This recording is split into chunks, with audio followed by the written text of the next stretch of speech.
Go! This is Rolling to Die, episode 101, part 2, Undead Boss. Hit it, DJ.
Alright, guys, girls, and Skull World.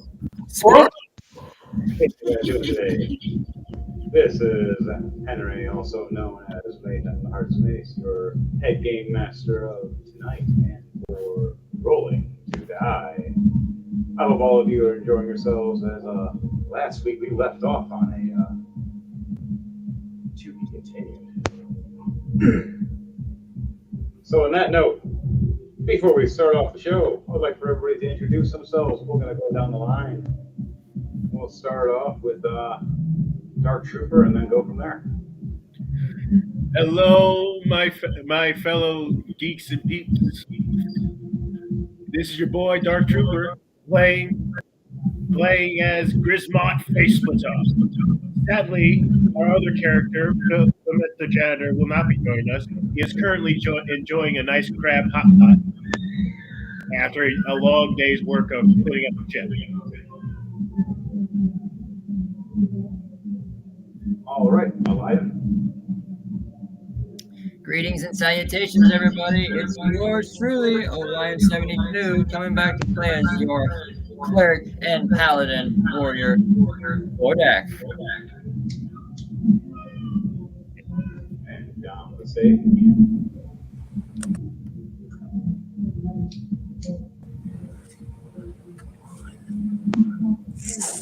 Down. Greetings, people. I am Dom, aka Sage the Intelligent. Tonight, I will be playing with Svev once again, the Lightfoot Druid. And also on Discord. What's up, everyone? This is Finley here. Hi, guys. Finley. Barely hanging on for life. And last but not least, And bringing you your music and also playing as everyone's favorite Flying Goliath, Valnir. I am DJ Thunderbeast. Woo! Thunder! Hi, Daddy! all right, guys, girls, and squirrels. Does anybody remember what happened last week as we left off? I punched you in the face. Now I gotta punch the other guy in the face just for funsies. We faced the undead dragon. We did. We defeated the undead dragon, and then lying before us now is this giant colossus bone monster that's huge. Did we thought also the face bone the dragon was Word and they just did? huge. Did we The also demon face is the creature. Word and they kind of fused together into this monstrosity. All the bones, yeah, all the bones formed around it and it became this monster. This Exactly. giant bone creature. Its name is Greymaz of Death, the Lich Lord's Golem. This is an ultimate form of a max level Lich, and their full power. And a few extra souls that they shouldn't have. So, on that note, for all you guys, girls, and squirrels, I'd like for everybody to roll a d20 for me and let me know what that d20 is for your 2d20 for rolling 2 die.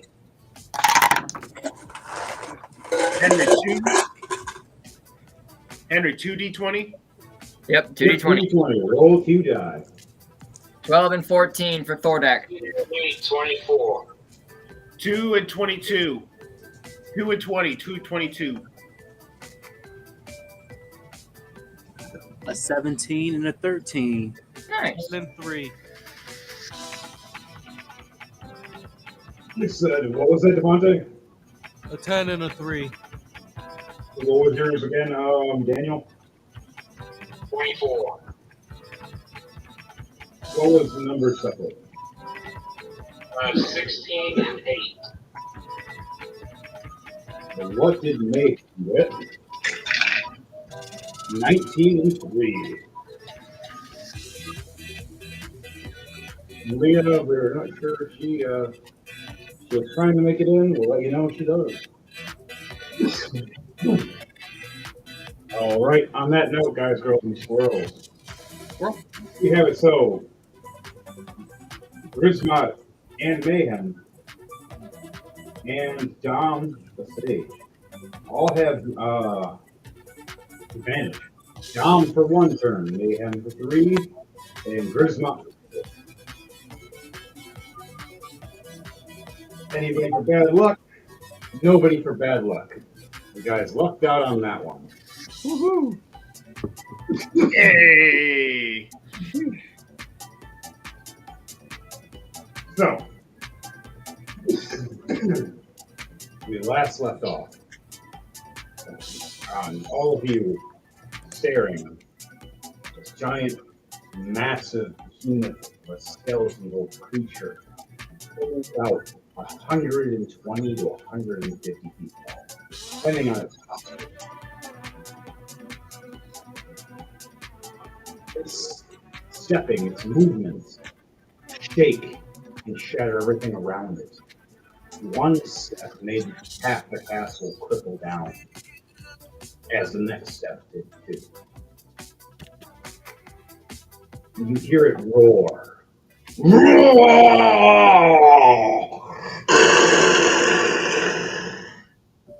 All around, echoing miles away, other towns.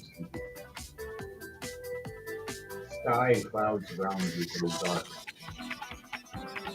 The sun just barely glimmering through dark clouds.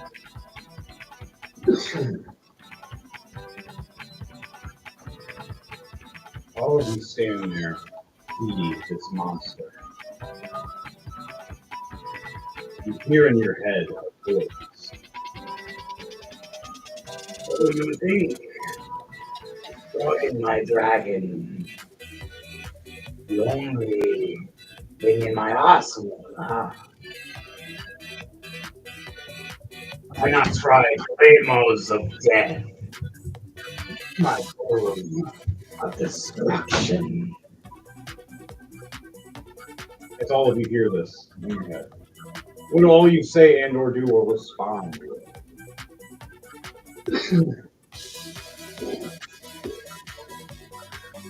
Gizmod spits on the ground, spits a big gulp of blood on the ground, and yells, "Get out of me noggin, you stupid git!"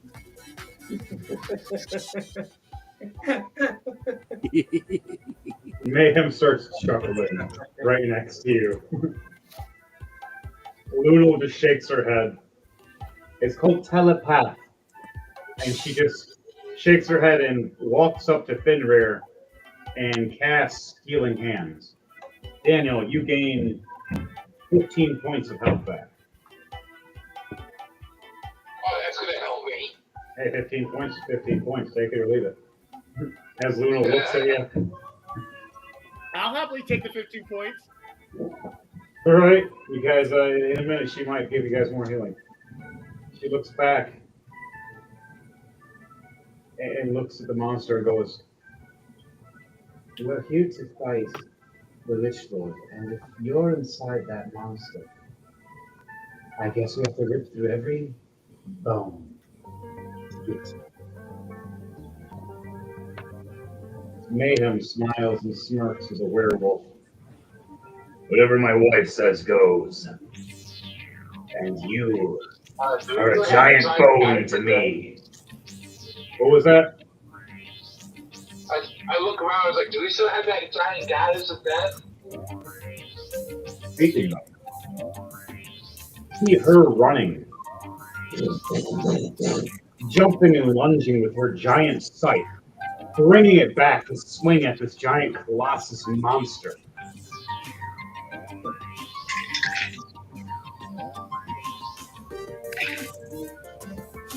Oh no. Even though she rolled a 19 and a 14, the colossus monster rolled a 20. Nat 20. Damn. Catches her in midair, picks her up and slams her and crashes her right to the ground. That's not very nice. You see the giant woman,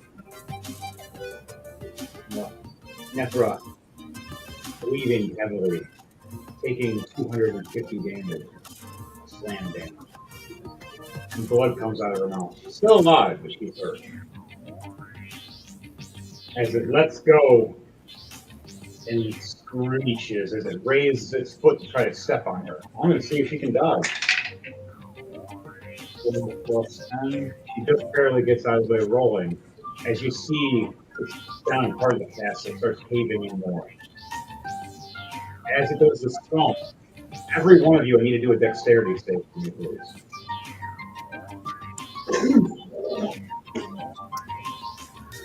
Hello, plus 3, 15.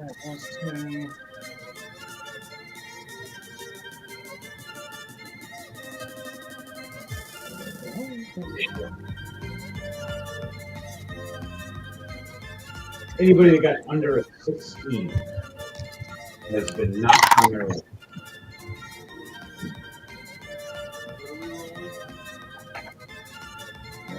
Nope. 14 for Thordak. Okay. Thordak, and were you flying or were you standing? That's a question for you.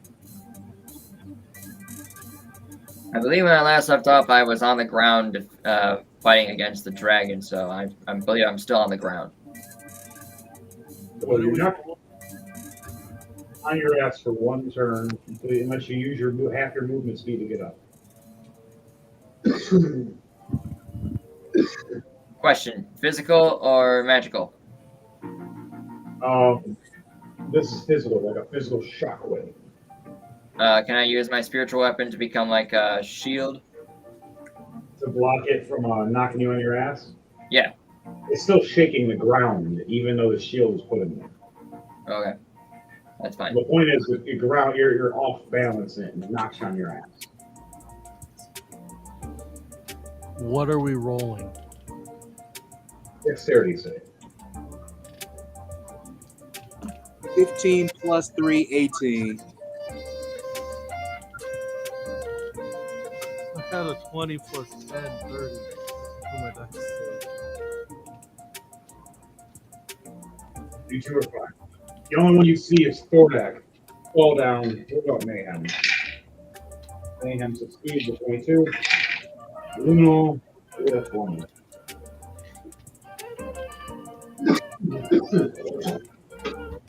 You're alive, people. Remember to like, share, and subscribe, everybody, to Rolling to Die and DJ Thunderbolts. Okay. What do all you say and do before we start doing this? And letting the monster have its reaction and go into initiative. I think from Thordak being knocked on his ass, he would scream out, "This beast is really strong! We need to kill it and fast!" What do you guys say to that? When you hear the angel saying that when he fell on his ass. My orc goes, "Quit buying a whip. We got a good scrap here. We ain't leaving." No. I agree with work. Oh, perfect timing. Hello, Wonderland. Can you introduce yourself?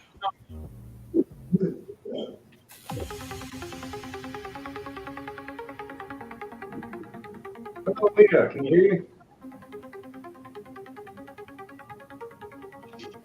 Hello. I think she's getting her, she's either muted or she's trying to get her sound connected. All right, Leah, just let me know when you can, are able to talk. So, They should be there you connecting are. now. There we go. Hey! There you are. Hey. Now I got you.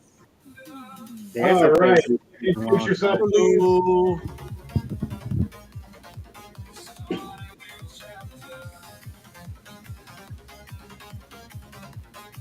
I am Luna. I am a air genasi tonight. My hair. Nice. Yeah, you're the, is that a cleric? Yes. Oh, thank heavens! We need another one! So now you guys have another healer. You are saved. Woo! Woo! We have a shot, folks. We have a shot now. We have a shot now. For Luna, where is she and how did she appear?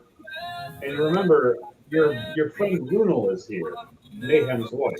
She's helping fight these creatures. So if you want, she can help summon you. If not, you can just pop up any way you want. You're just like a water ganassi? Air. Air. Well, air you can just come out of nowhere if you wanted. If not, a teleport, depending on your choice. How do you show up? And remember, it has to be cool. And after that, roll 2d20 and let me know your roll to die is.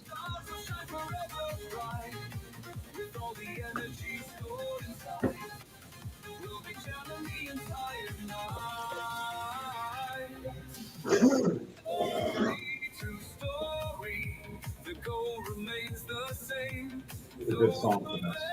I am a dust cloud pops up and I'm just there. We look Dust over. settles from the cloud and there I am. All right, so the wind whisks around all of us like a blow, like. And you've seen our healer go down, and our other healer, Luna, will go, "We need more healers. Our warriors are getting their asses kicked," and she feels this big gust. I think Mother Nature, I think Gaia just sent us down. As we look behind us, anybody want to roll a perception check to see what you see? I'll roll. All right, as that goes on, Leah, roll 2d20 for me and let me know what that 2d20 is, please. I got an 11 plus 1, 12. So All right. That's gonna be an 8 and a 13. Okay. Nothing bad happens to you, but nothing good either. Just neutral. Anybody that got a 10 gets to see her. How much? Anybody under, yeah, if you got anything of a 10 and up, anything lower than that, you don't see. Oh, 12 plus 2, 14 for me. All right, 14 for you. What was your I response? think Kodak is still knocked on his ass, so he doesn't save. 11 plus 1, 12. Now I can see your characters going, "Yeah, finally a healer." Right.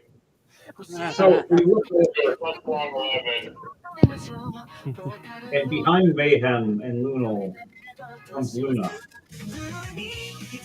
Just whistling away and leaves when here is right behind us. Anything you say as you appear, Leah, as Luna? I heard you guys needed me. I mean, I am pretty important, after all. Spebs look over to her. It took you so long before we got eaten. Yeah, it's nice to Well, have it's a another well, healer. it's a good thing. Good, because we're tired of Thordak losing feathers. As I'm there's surprised I feathers haven't lost that many so far. As you guys look over, there's feathers all over the battlefield. Looks like a whole chicken to me. No, it's Thordak. He's been shedding feathers in fights. I'm not gonna do it. No. I'm not gonna say it. Speaking of chickens, when this You're is right. over, do we get food? He's molting. Make him laugh. I just should. And he just laughs and keeps walking, and he looks up at the big creature and looks at the orc and goes, "So, the Christian gods made lemons. Well, we made lemonade." Yeah! Pelvic thrust, pelvic thrust, pelvic thrust. We start funnily pelvic thrusting at first, and then rushing at this giant creature. What does everybody else do before we start initiative? As the two barbarians are just rushing at this giant creature. I'm going to try and get back on my feet, take flight towards the creature, so I have airborne attacks. I'm gonna take to the air myself as well. All right. Luna's going to do duplicity and make a second version of herself. I'm going to roll for athletics or aerobics to take a leap towards it. Also, nice. 4 and a 6 for my hand.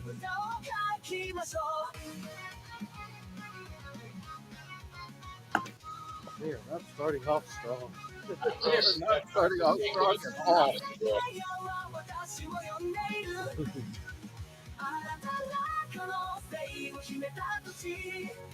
Boom. The giant monster is confused at us, our vulgar pelvic thrust and charging.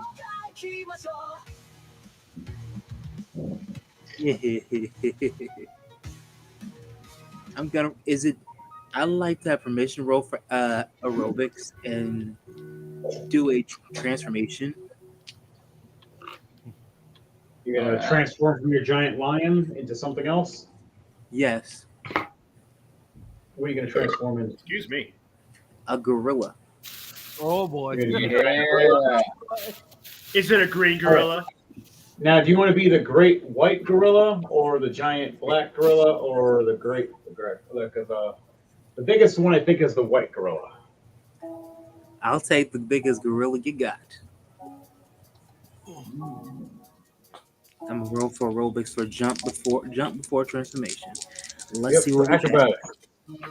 We are doing it. Don't think it should be a green gorilla.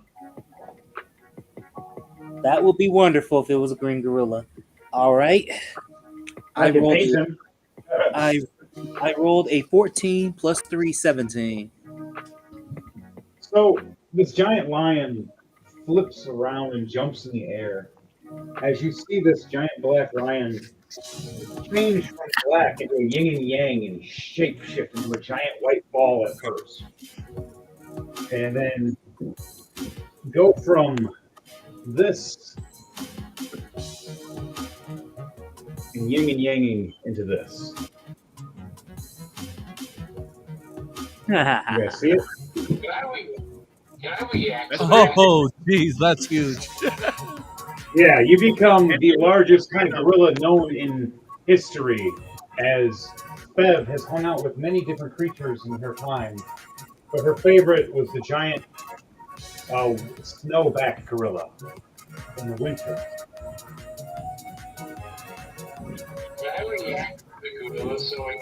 Oh, yes. What are you going to ruin us with? I'm having PTSD. They Thank goodness there's no windows or buildings nearby. As you smash some windows and buildings. Last time I saw this gorilla, I went airborne.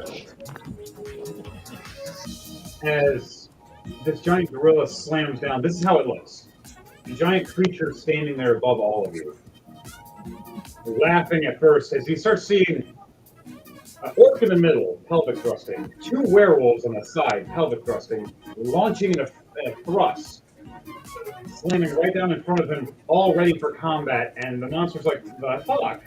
And then this giant, huge, white gorilla, whoop, whoop, right behind the raging eyes. And then just the monster's just like, I guess you have an upgrade. And then, as this is all going on, Luna and her duplicate both raise their hands and hold an action, which takes a turn.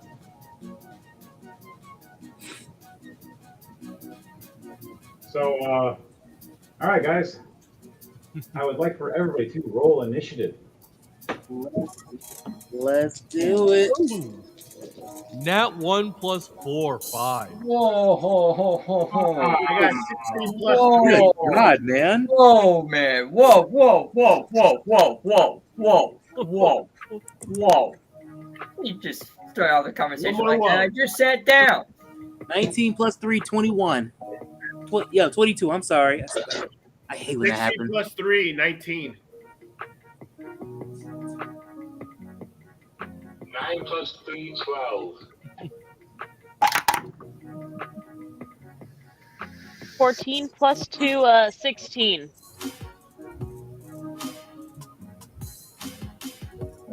Jordan, what'd you get? 7 altogether. Then Mayhem has a plus Excuse me. 5.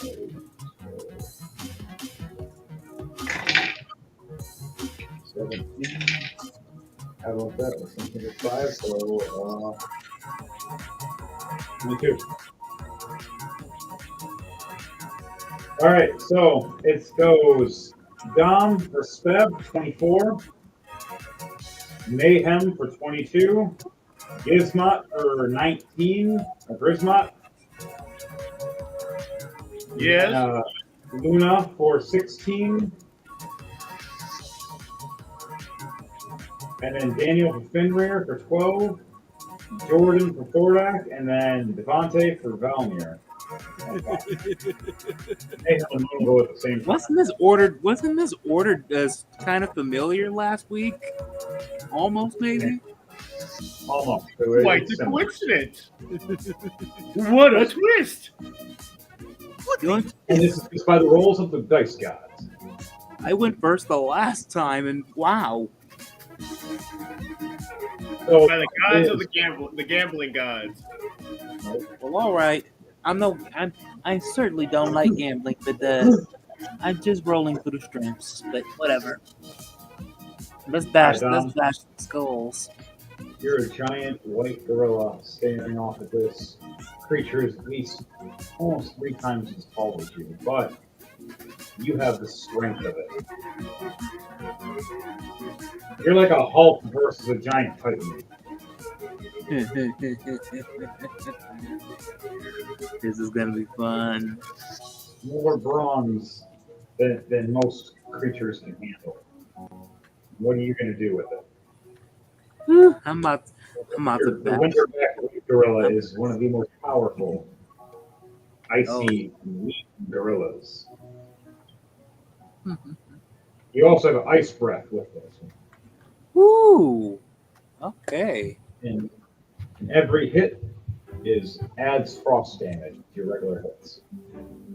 Ooh. As this giant silverback is cold.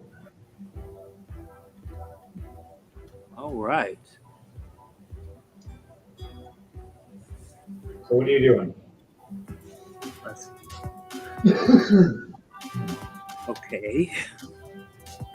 So what we're gonna do here is we're gonna get a little tad close to the creature.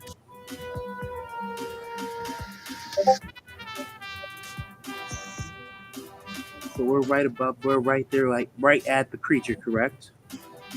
Yes, you are. You can pretty much just one step and you're right there because of how big you are. You don't step on us. I don't want to step on anybody. How about a roll for athletics to jump over that wall?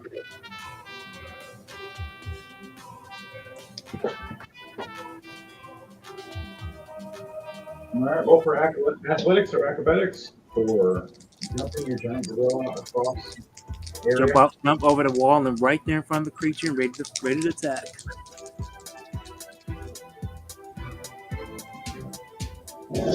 Oh, all right. Nat 20 plus 3, 23.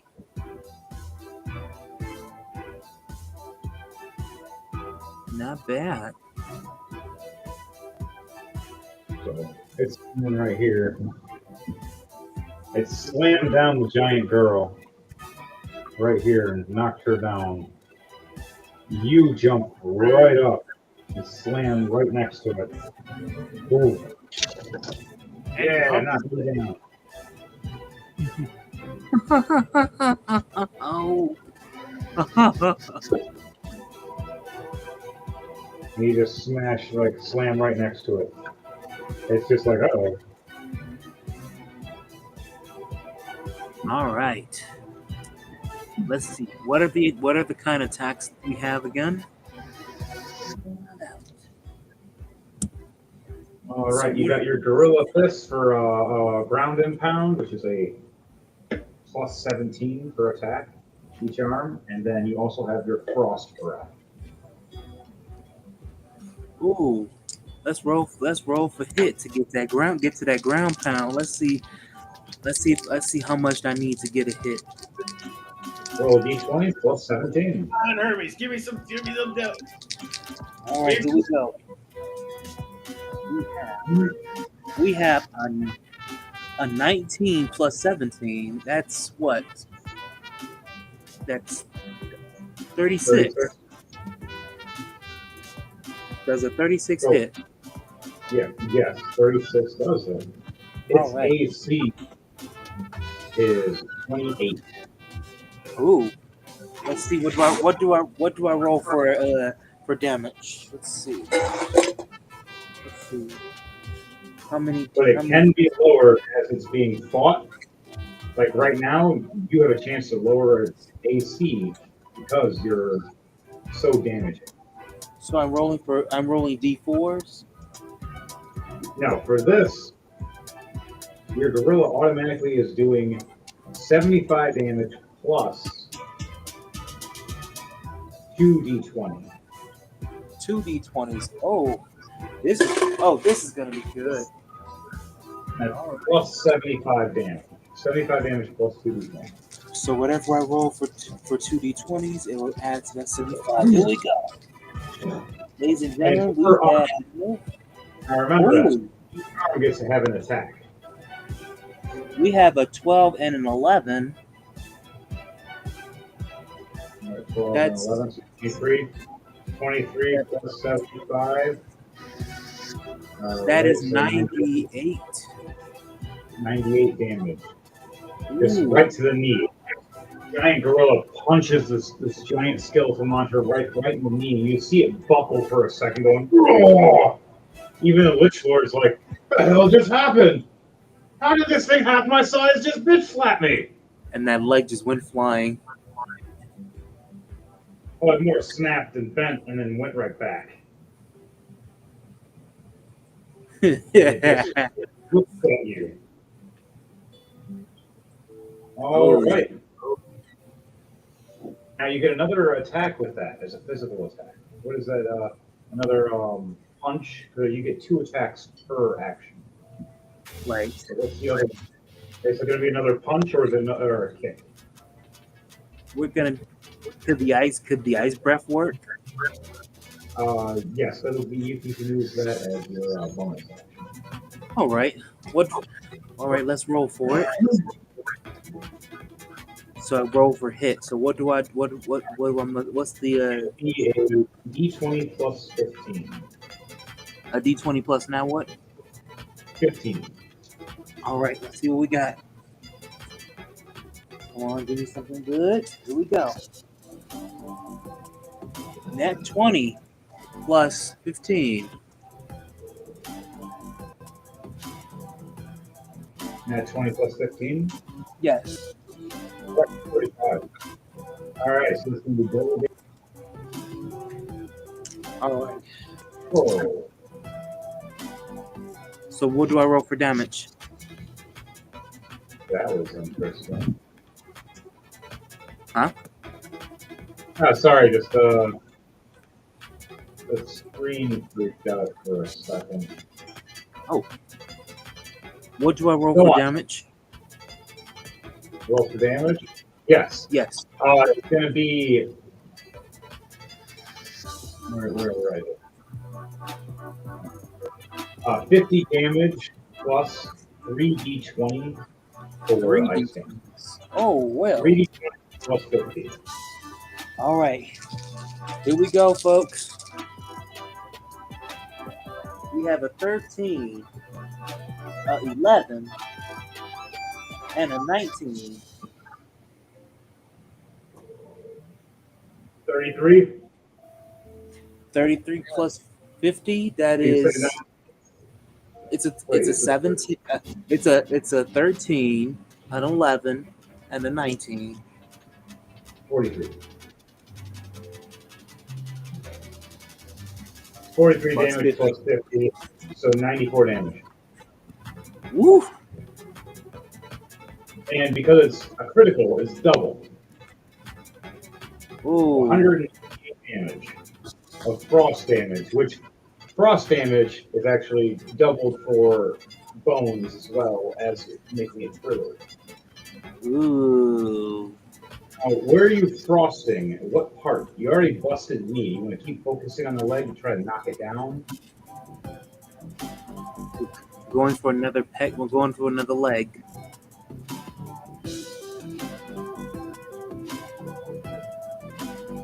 Going for Ice.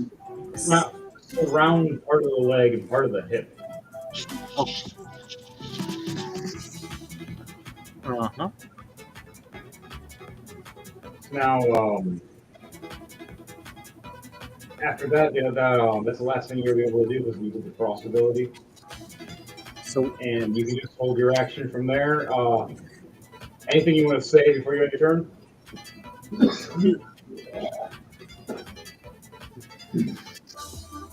nothing as of now. Just jump back up to the wall. That's it. To back away from whatever attack is going to get me after. Mayhem. Bronson jumps back to the wall to keep her distance from the creature. If you move back, you're going to be attacked. Okay. So yes, if you're staying within range. If not, it's going to have a free range attack. If you try to back away, it's an attack opportunity for the enemy. So what's his guts? Well, it's not like saying going too far, but yeah. But I'm just gonna stick right there. Just grunts and just wait for the next strategy to hit. So All right. Yeah. So after that, Mayhem pulls out his giant slayer axe and runs right at this monster and lunges and jumps near, which I got to do acrobatics or athletics to see if I succeed. 18 plus 11, 29. I jump up, do a front flip, swinging my axe with the momentum to hit this thing right in the chest, but it puts his head down his armor still. Ooh. Yep. I rolled an 11, so it was on a 22. So it gets to block, and it blocks with its giant bone head right across the giant axe that shoves it. Even though I do 22 damage times 2 because it's size, so 44 damage. Still not enough.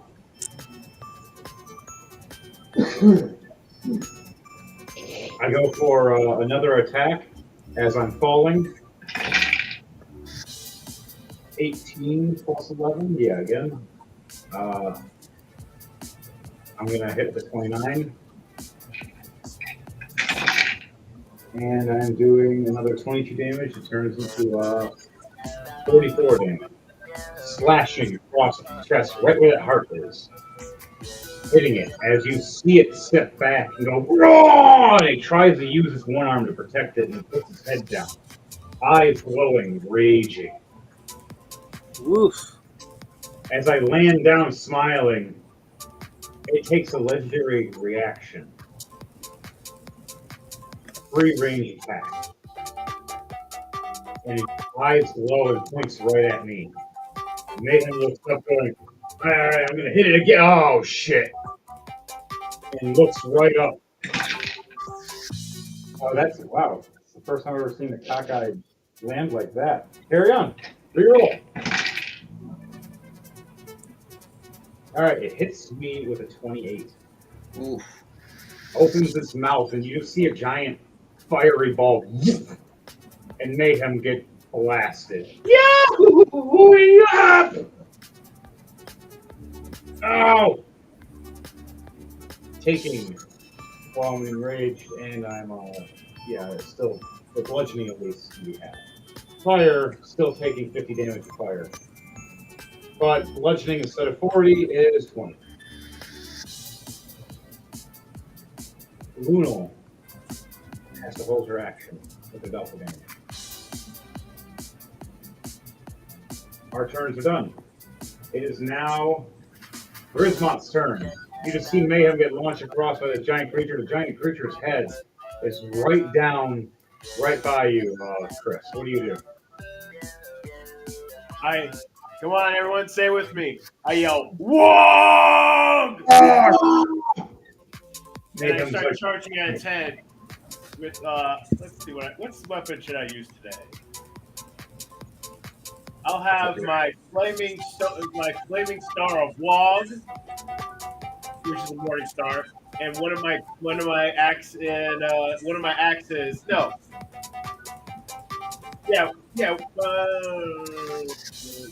axes in the other hand, and I just jump up on a 10 and starts beating on it. All right, would you do acrobatics or athletics to see if you jump on this head successfully or fall?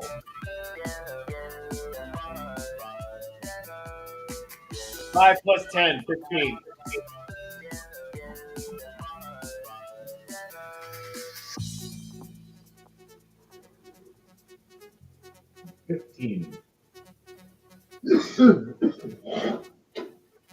You go to jump on his head.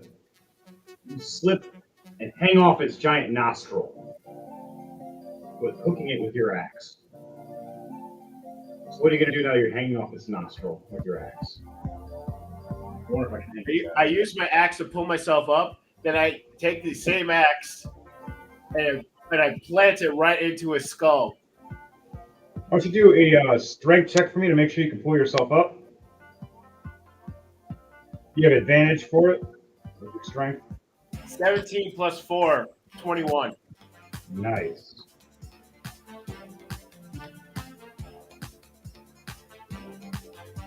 Yeah, and using my axe as an anchor, I take my flaming star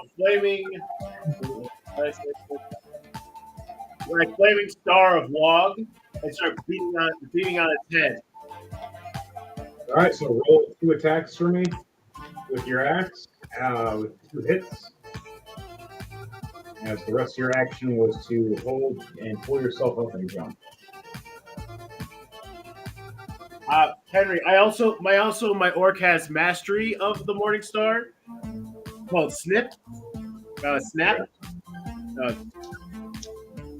SAP. If you hit the creature with the Morning Star, the creature has disadvantage on its next attack roll before next turn. All right. Wow, nice. Good job. Good job. That's going to save a lot of you guys. So I roll Nice. 11 plus 10, 21 for the hit. For the hit. Hell yeah. For the AC where its head is and how close you are, you hit. Its AC is 20. And my damage is 5 plus 4, 9. 9. It's going to be that plus the fire damage. You got to roll 2d6 for me.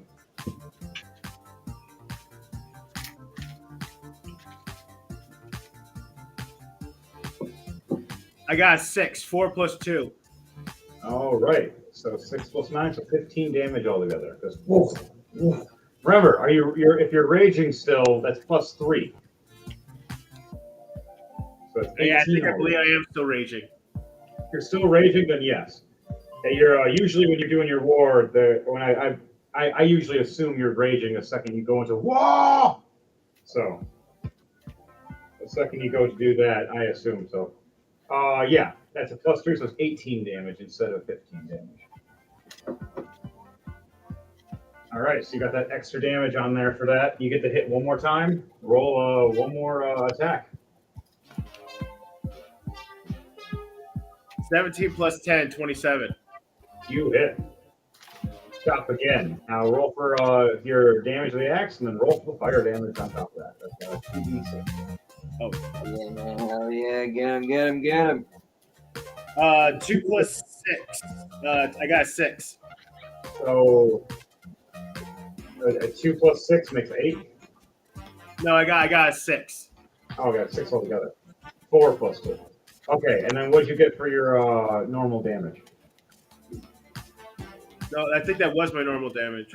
Okay, then now roll your fire damage. I got another 6, so 12 plus the rage, that's 15. Yep. So 15 more damage on top of it. So you guys just see Mayhem get launched with a fireball back onto the ground, Luna shaking her head and laughing. And then you see this green orc raging and just jumping on top of the skull of the monster after blasting and just start beating him in the head. Only I get to hit my friends!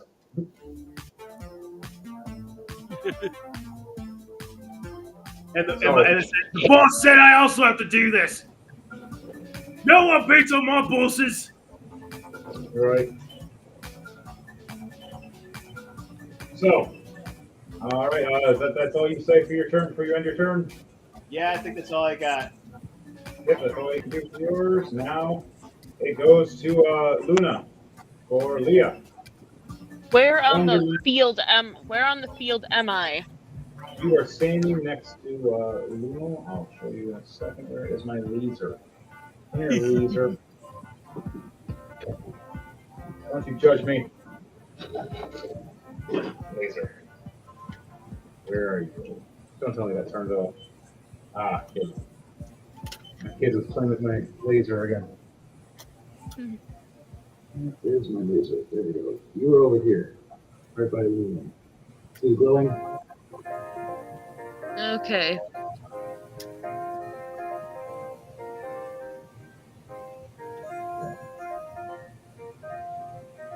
What are you gonna do?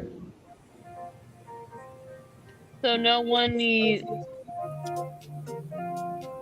Yeah, everybody needs healing.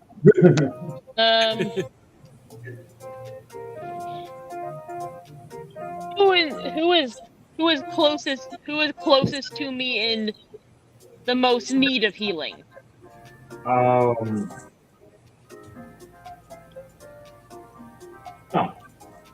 Technically, you're right next to Luna, so you probably have to move forward more. You're next to Jordan. Jordan's the one that probably needs to be healed because he's by her, and so is Devontae. So you're next to Valnir, and you're next to Thordak and Luna. I've got about half life right now. So And you see Mayhem fly across the room and catch on fire for a second.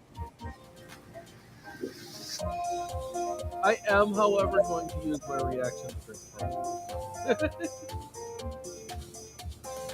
All right.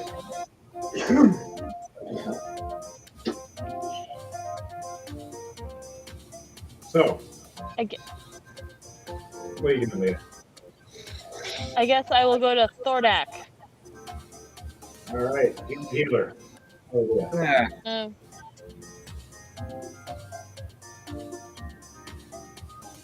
Keep him alive so you can keep healing people too. Yes. I'm going to use a 3rd level cure wounds. Ah, thank you, sister. I appreciate that.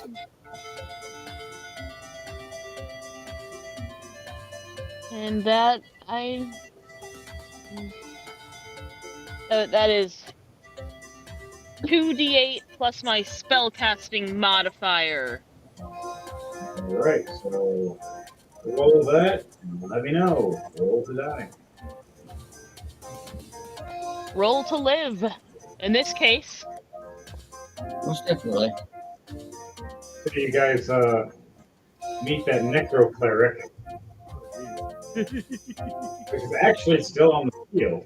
Still alive. Let's not talk about that. Let's not talk about that, please. I got a lot of things on the field that you guys yeah. Things happen. that is going to be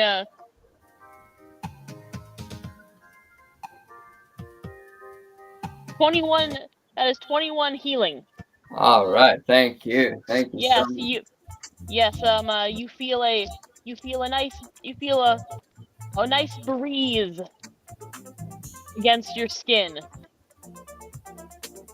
Is that everybody? No, Not it's just one. No, Just your At last, no more shedding feathers. I was gonna make a pinata out of them.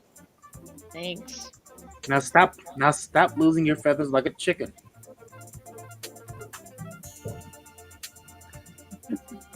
Alright, you healed, you still have a bonus action, what are you gonna do?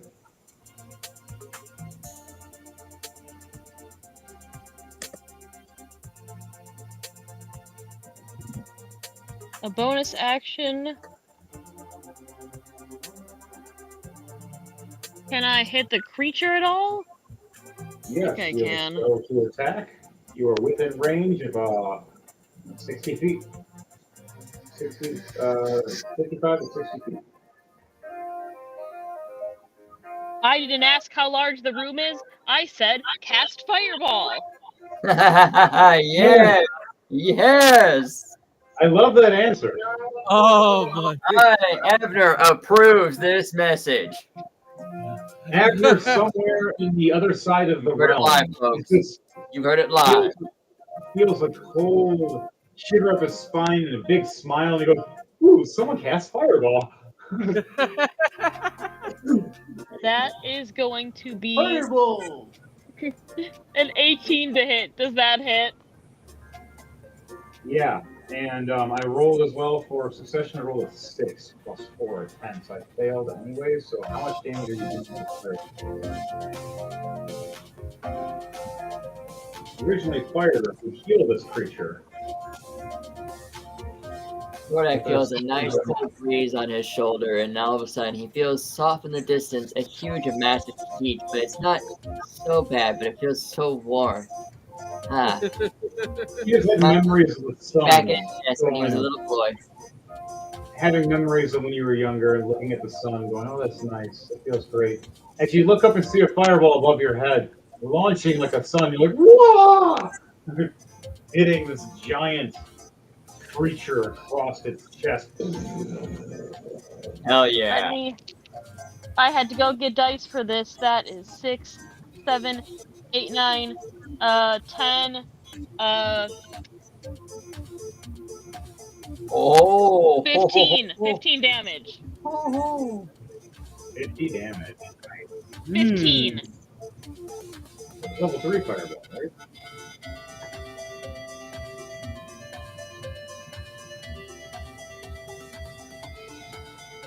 It hits across the chest. You see the monster step back for a second and look back down. You just see Grismot, this orc, hanging off the nose and horn of this monster, and it's just trying not to get himself. Now I'm going to see if it's on fire from the hit. 5, it fails. It's on fire. Now it's the giant flaming skeleton creature of doom. Everything got brighter. Yeah, I don't know. I can't lie. That's kind of cool. This is now a metal. This is now a metal album cover. Right? There's a giant wolf on top of it beating it down, like "Ah!" while it's on fire. Just imagine that as a pic. Like we need to put that literally now as an album cover or something, of just like a rolling to die picture, of just a giant creature all standing there watching it as it's on fire, and you see this orc beating it in the head. With a giant gorilla standing behind it, going, "What the hell's going on?" So half of this thing is on fire, the other half is frozen. So its feet are stuck to the ground right now, frozen because of a gorilla, and the upper body of it is on fucking fire. While getting bludgeoned in the face with a morning star. All you're seeing is just flashing every couple seconds and just blinking. Like, First what's off- going on? First off, it's like, damn, I got freezer burns. And now I'm on fucking fire! It's not gonna like my first attack when it gets to me then. Right. All right. So, Yeah. anything else you need to do, Leah, before you end your turn? That's it. All right, you end your turn. Okay, that was Leah. Now it goes to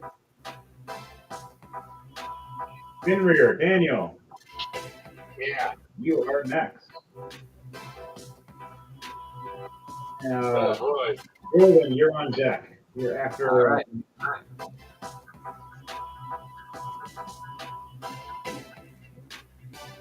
All right, Finrear, what are you doing? Is you're standing 10 to 15 feet away from this giant, half frozen, half on fire, skeletal creature with a beating heart in its chest as a giant Lich inside.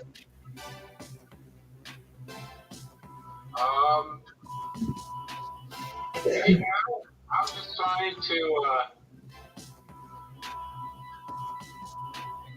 survive what little health I have.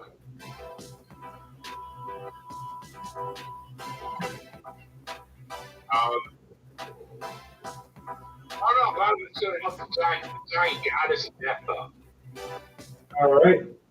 You do a strength check for me to see if you can help her up.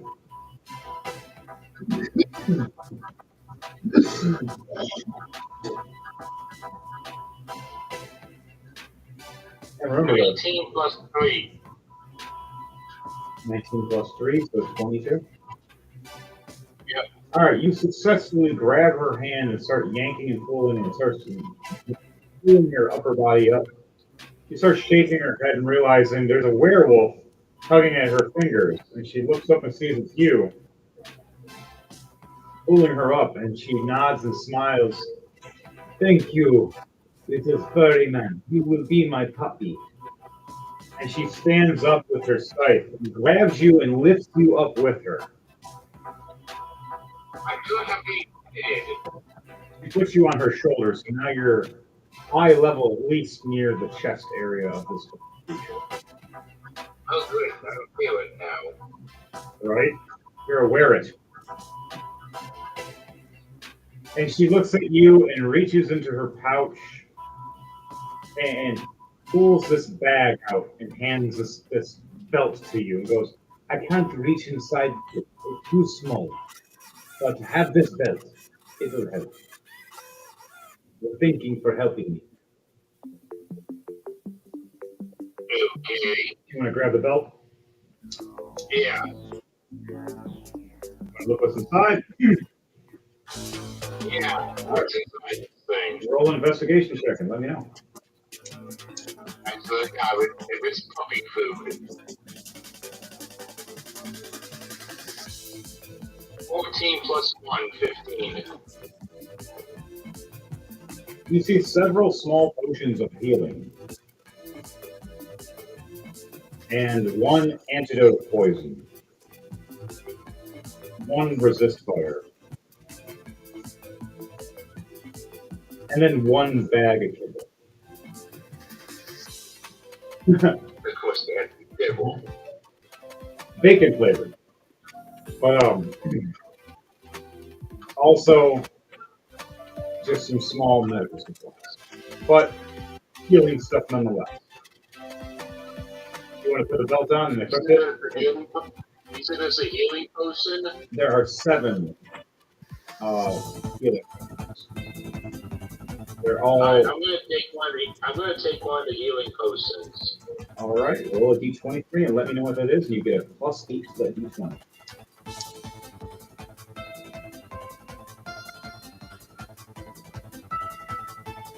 15 plus 8 plus the 8. So that would be 15 plus 8. you said 15, and then you said add 8 to it. Yes, so it'll be 23. Yeah. So you gain 23 hit points.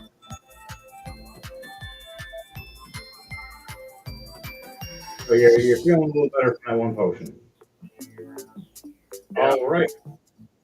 Now, what are you doing? You got only your bonus action left. Is there anything else you're doing? I'm gonna save that bonus action. All right. Your turn is now done. Jordan, it's your turn for Thordak. Okay. Thordak, after getting that healing from Leah, he's going to immediately take to the skies. He's going to use his whole action for a dash of getting 60 feet up in the air away from the giant Colossus Bones summoned skull creature. And then his bonus action, he is going to try and transform back into his griffin form.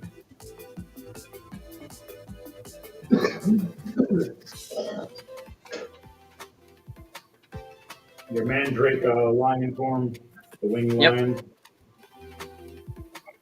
You see this golden shine, bright light and glimmer as you see claws peer out, mane, and then you hear the lion flapping its wings, flying in the air, holy and glowing, with a hammer floating around it. He actually has it in his mouth. Even better. I can speak through it and talk through it, and you can also see drool come out of it for the longest time when I hold on to it. But when the drool fades into the air, it turns into flames just for a flicker second, and then that's it. And it also just insults the enemies when you slap them with it. You just slap me with a weapon with drool? Yes. And my drool burns you with holy flames. Yes, it does. So what are you going to be doing now as you're flying as a holy lion? That is all I could do for that action. I could just go dashing 60 feet up, then bonus action transform. That's all I could do for bonus. So that is my turn for now. Don't worry, I'm getting things squared.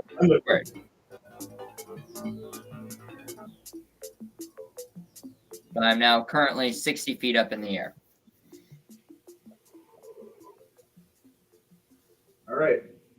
DJ Thunderbase, what are you doing as it's all I need him happening? to make a dexterity save.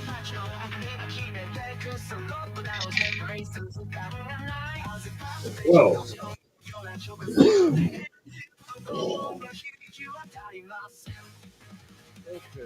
So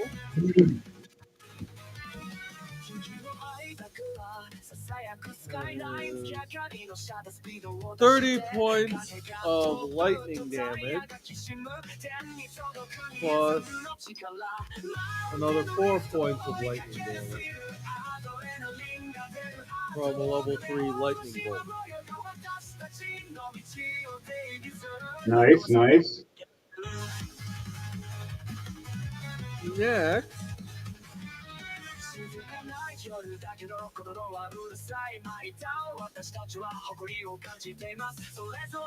does a 24 hit? Yes.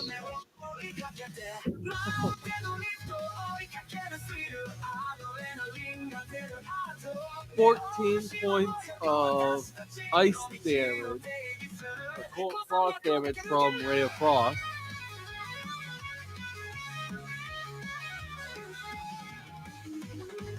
And then make a con save.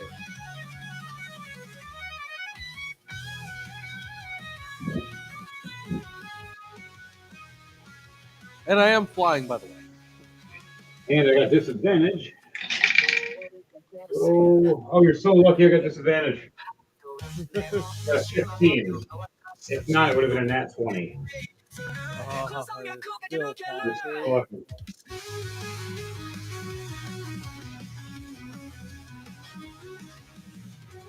passive, so it doesn't take the effect anyway. I was about to hit it with frostbite. Oh, it just hit a 15. Yep. What do you, anything else you could do or say before you end your turn? That's all I can do since my hand rolled a 4 and a 6, so they're not doing anything.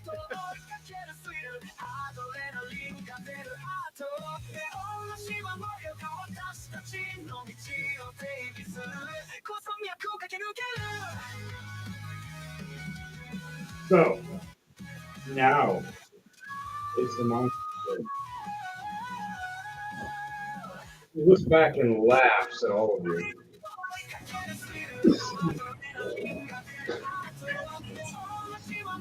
All right. The monster raises its head up with Grisma hitting it in the head. You see the giant heart beat and glow red and orange. You see the clouds start appearing under the ground, even though we're hundreds and hundreds of feet underground. You see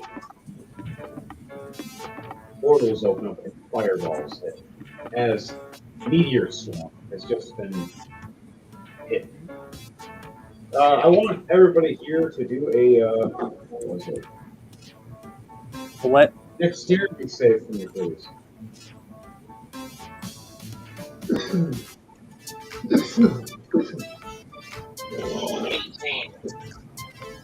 Dexterity save, huh? 15 plus 10, 25. 25. What else did everybody get for dexterity save? 14 plus 16 4 for 3. Kordak, so 18. 15 plus 2, 17.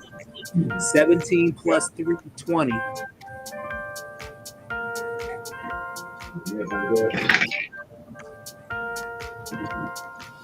Really? You know that. Anybody got 16 or lower failed? As these meteors hit. 17 and up was succession. Ooh. Safe. And sadly, gets up from being healed by Lunal. Oh. She steps back as her doppelganger does too. Why'd you step back? As a shadow appears above him, and then it gets bright. He's like, oh no. He looks up. Son of a. It just boom. 140 damage. My mayhem is down. At least in his werewolf form back into his human form.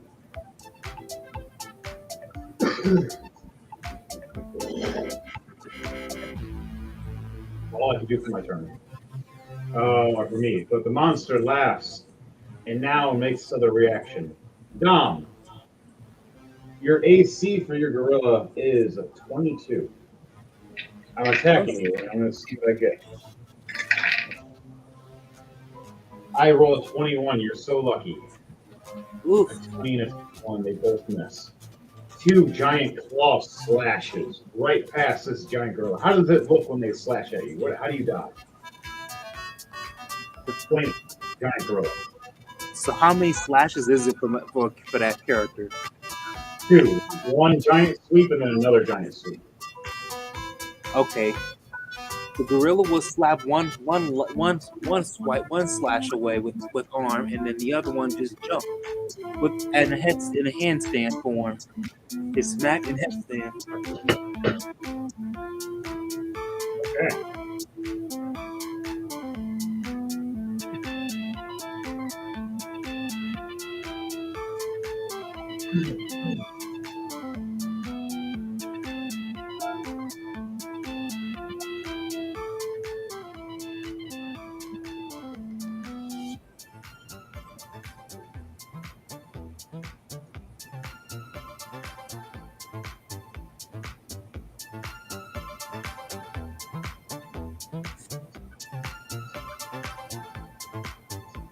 And now we're rolling.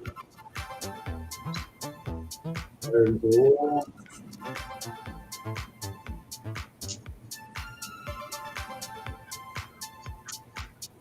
There. All right. Monsters moved. This one's actually here.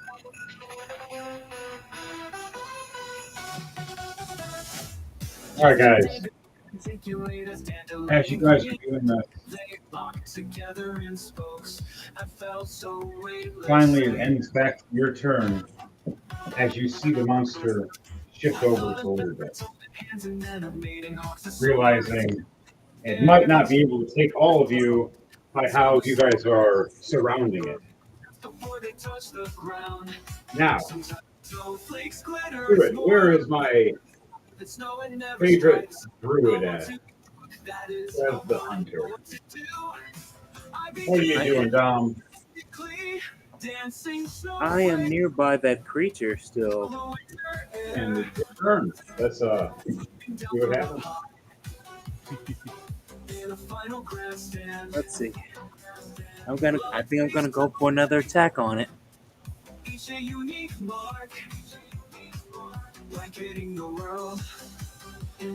But before the attack, I would like to roll for athletics or aerobics, please. Athletics or acrobatics? All right. All right, here we go.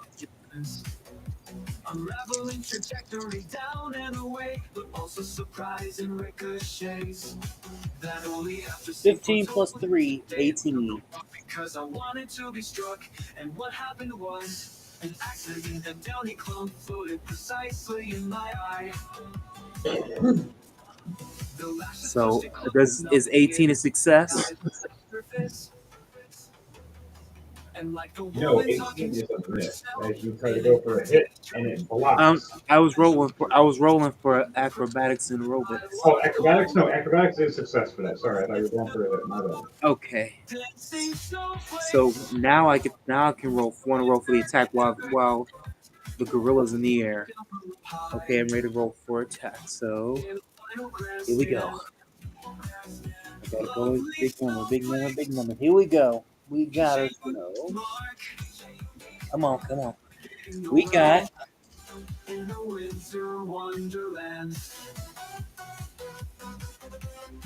What'd you roll? We got a 19. And 19 plus your 17? 19 and 17, that's 36.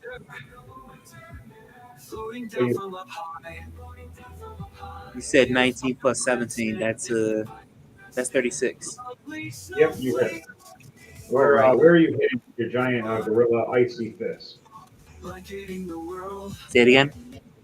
Where are you hitting the giant gorilla icy fist? I'm heading straight for that heart for the center of the chest. All right. You smack right into it, and you hear a bump, and it just steps back, and the monster screeches as you just damaged the Lich Lord directly. So we roll for damage. So now we roll for damage. 75 plus 2d20. 75. Damage. The 2d20 is going to be the ice damage. All right, 75 plus a d20. Let's see what we got. 2d20.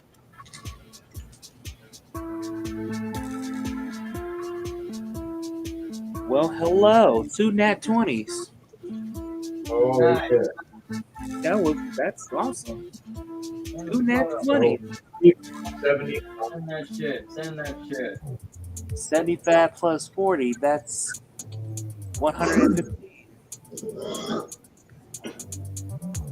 115. You hit it with this giant gorilla fist. Severely damaging the Lich Lord inside and the metal around it, cracking and freezing around it. As even the monster steps back, grabbing at its chest, having an issue, like it just had a heart attack for a second. Only because you rolled a 36 and you hit it. anything under a 30 for hitting the heart directly would have been Ugh. hit. I'm glad I saved me with that attack. He's not dead, but he is severely hurt. You still have one more physical attack. There's two attacks. So what's that other physical attack? And then you have a bonus action. It was a ground pound. You said, and then there was a ice breath. Yes. And then you just have the straight up punching and kicking, which you just punched it in the chest. You still get to punch it one more time. Or kick it. Do you want to kick it in the leg or punch it in the knee or hit it in the chest again? We're trying to block the chest right now. We're gonna go straight for the knee this time, since it's another vulnerable spot. All right, here we go.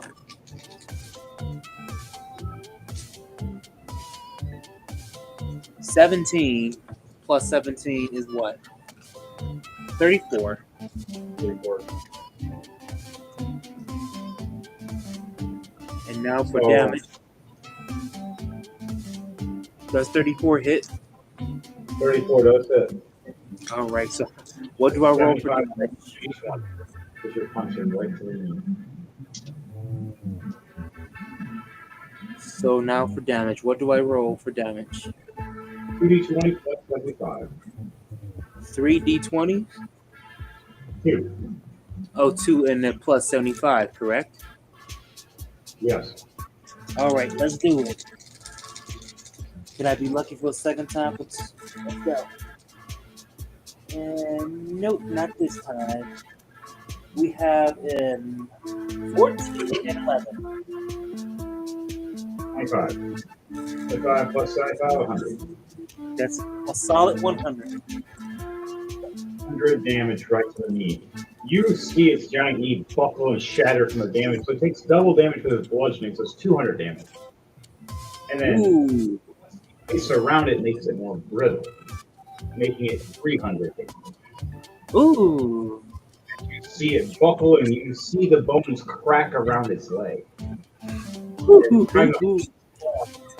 you damage the Lich Lord itself and the base of this creature, it's having a bad day. It still has lots of health, but you are messing up the body parts that are making it hold its structure. How much exactly we have to go with this thing? We'll say over 5,000 plus health. Woo! 5,000. 5,000! 5,000.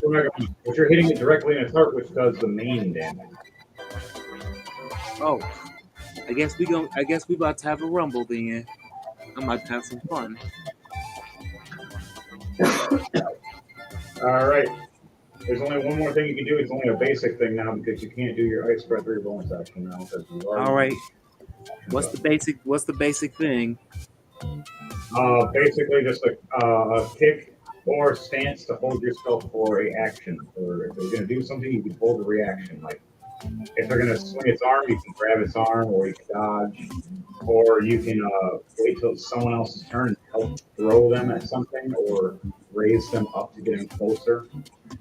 Oh, I could do that actually. I'll wait till next turn to do that if possible.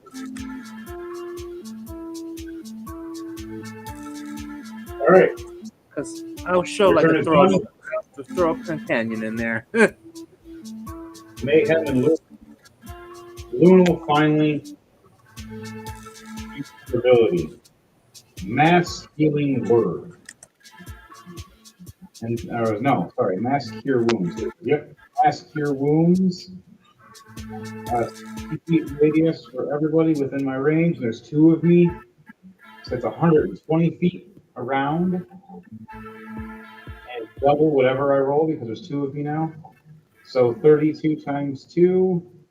So 64. So everybody around just gained 64 points plus Luna's advantage. So it's 74 points altogether.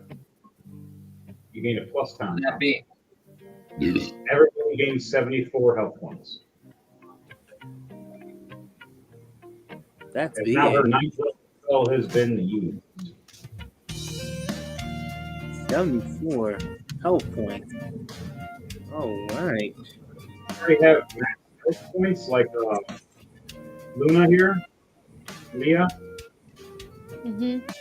That becomes temporary hit for you with your ability. So you gain temporary hit points.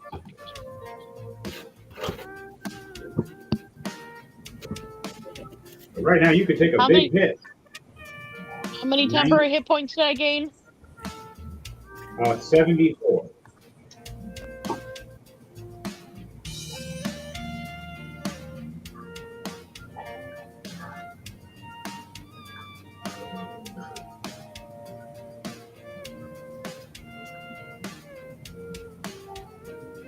Mayhem gets back up. I can breathe again, I'm alive. Holy crap.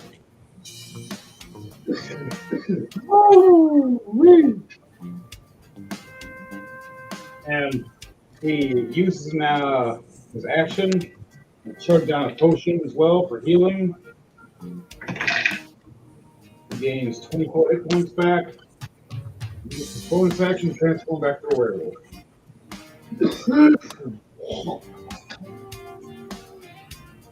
And I use half my speed to move forward. I use half my movement. Don't you threaten me, Daniel.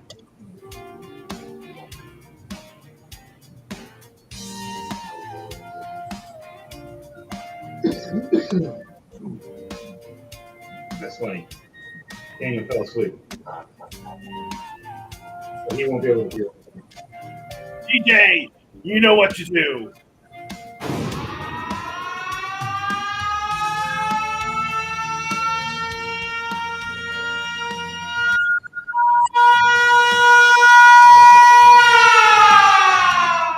Nope.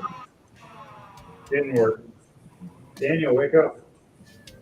Daniel, wake up!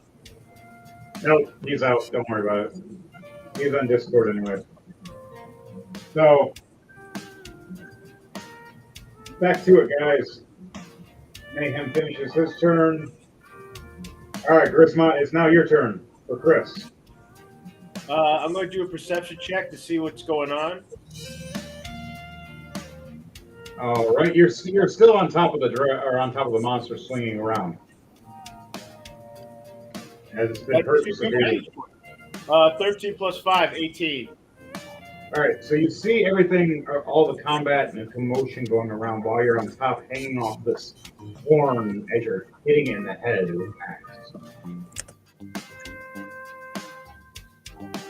How close What do am you, I to its jaw? You're gonna what now? No, like where exactly am I hanging from? The very top of its snout, where there's a giant horn sticking out of its nose. Or from its nose, like a horn, like a rhino. Am I at near any of the joints? No, just the head right now. You're swinging off the head. I'll just keep swinging my mace. All right, roll 2 attacks for me. I got a 19. 9 plus 10. All right, a 19. A 19 from where you're at is a hit, but only because you're literally right there. What's your second attack? Second attack is 12. 12. 12's a miss. All right, so how much damage you doing for the first attack? Roll for the damage and then the fire damage. 6 plus 4, 10. Plus the fire damage is 4. Plus I'm still in range, so that's another, what did you say, 5? 3.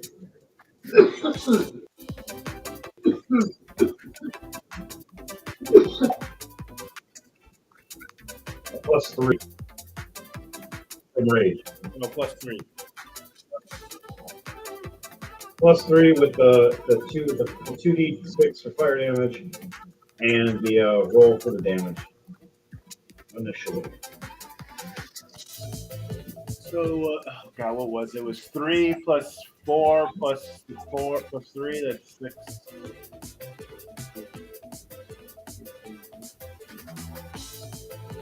10. All right.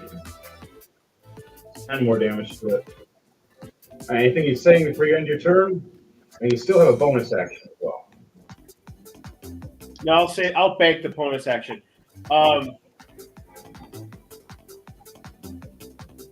No, I'm starting to see. As I keep hitting it, I'm starting to see cracks in the skull.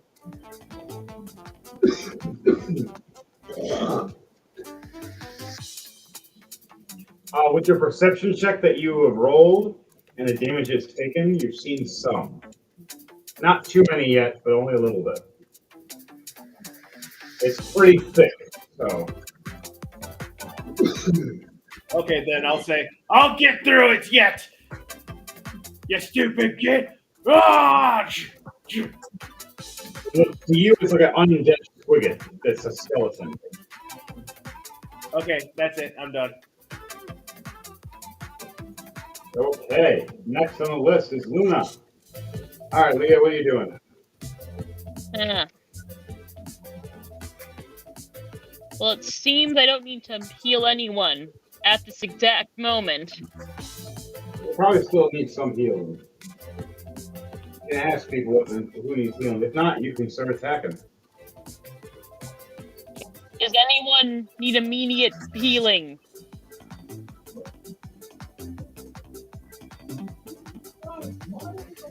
Any of you guys need any kind of help right now for your characters?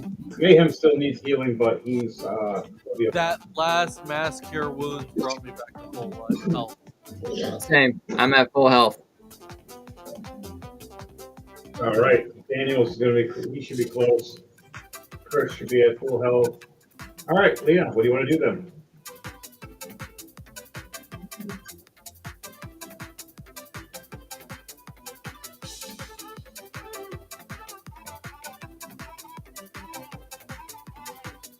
What do you guys?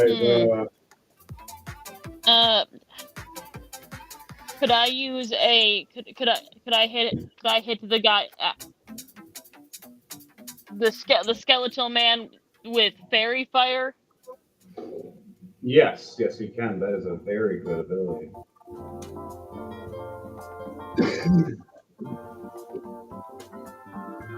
Goes. That is a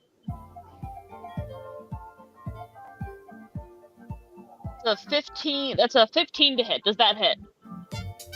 15. 15 does not hit. In fact, I think it's I have to roll for it. So I have to roll, and I get a 9. So I can't. If I exceed a 15 or higher, I don't take any damage. But I rolled a 9, so I'm on fire. So explain this fairy fire to me.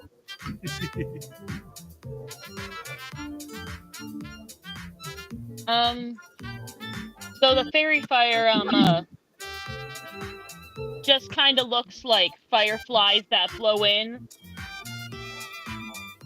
around this really rude skeleton man, except they burn him. All right.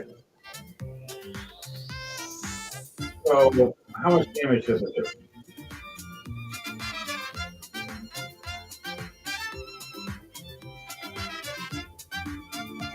This description isn't telling me how many dice to roll. Oh dear. I am. It's a yes, 10-foot radius. This is unhelpful. All right. We'll look up fairy fire. While I'm doing that, is there anything else you want to do? Still a bonus action.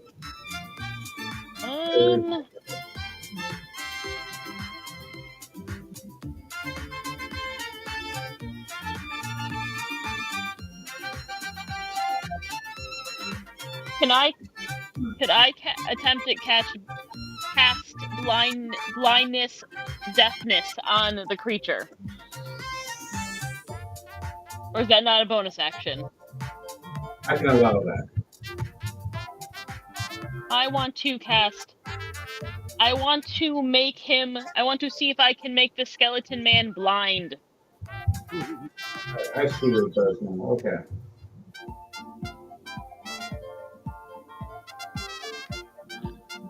Okay, so I got to roll to see if I go blind, or is it automatically make me blind? It's blindness, deafness. So I'm choosing which one I want. Which one would you like to use? Make it deaf or make it Blindness. blind? All right, make it blind. So is it automatic, or do I have to roll for it? One moment. Well, if I roll for it, I roll a nat 1, so whatever it is, I failed. Oh, well, you're blind. So this big giant creature randomly is freaking out, realizing it's getting hurt. And so is the master it's trying to protect. And it looks over at its targets, and then out of nowhere, it fades to black, confused. And even the Lich Lord himself is now blind inside. So, that ends your turn. Anything you want to say before? Anything you want to say as a cool gesture? Would you make it go blind? Ooh.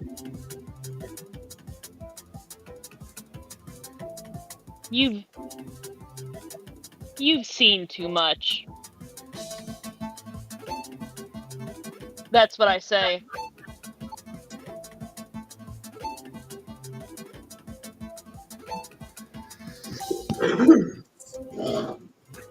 Okay. Right after you do that, it goes freaks out for a second. You hear it screech, all confused. On the list is Daniel. Daniel, are you awake? Nope. Okay, Daniel, we'll just I'll NPC him. He jumps off the giant girl and goes at the chest. Nice, he rolls a nat 20. Why can't I roll a nat 20? Because I'm gonna look for other people that get good shit, but I don't. The gods hate you, Henry. I love Henry's dice, man. I love him. I have like cool backstory, cool gear, my character's epic stats. Then my dice rolls are like the derpy version of like 51st Dates, the guy with the funny hair.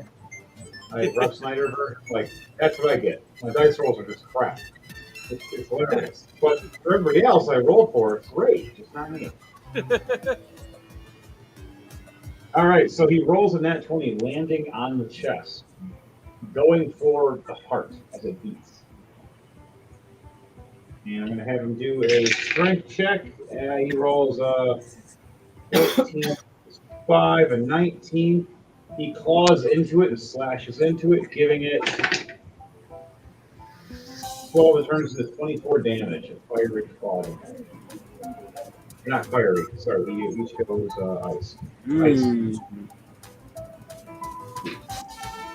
And that's all he can do for his turn. Jordan, it's now your turn. And then Devontae, you're on deck. Okay, in Griffin form, I found out my flight speed is 80. So I'm gonna just go even higher up into the sky. So now I'm from 60 to 80. I'm at 100 and.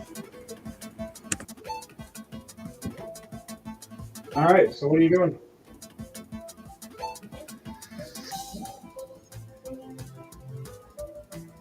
I'm at 14,000. You are close to the giant creature. How far?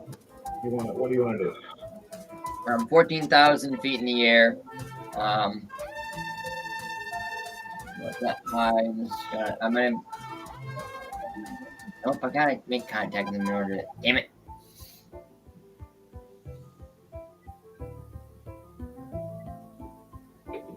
I'm going to. I'm gonna get this set for the next action for. I'm gonna prep for a bonus action. I'm gonna get my my spiritual weapon that's in my mouth. I'm gonna cast. What was it I wanted to use again? I'm gonna cast Smite on the spiritual weapon. Which one do I want to use? I don't know. I gotta double check.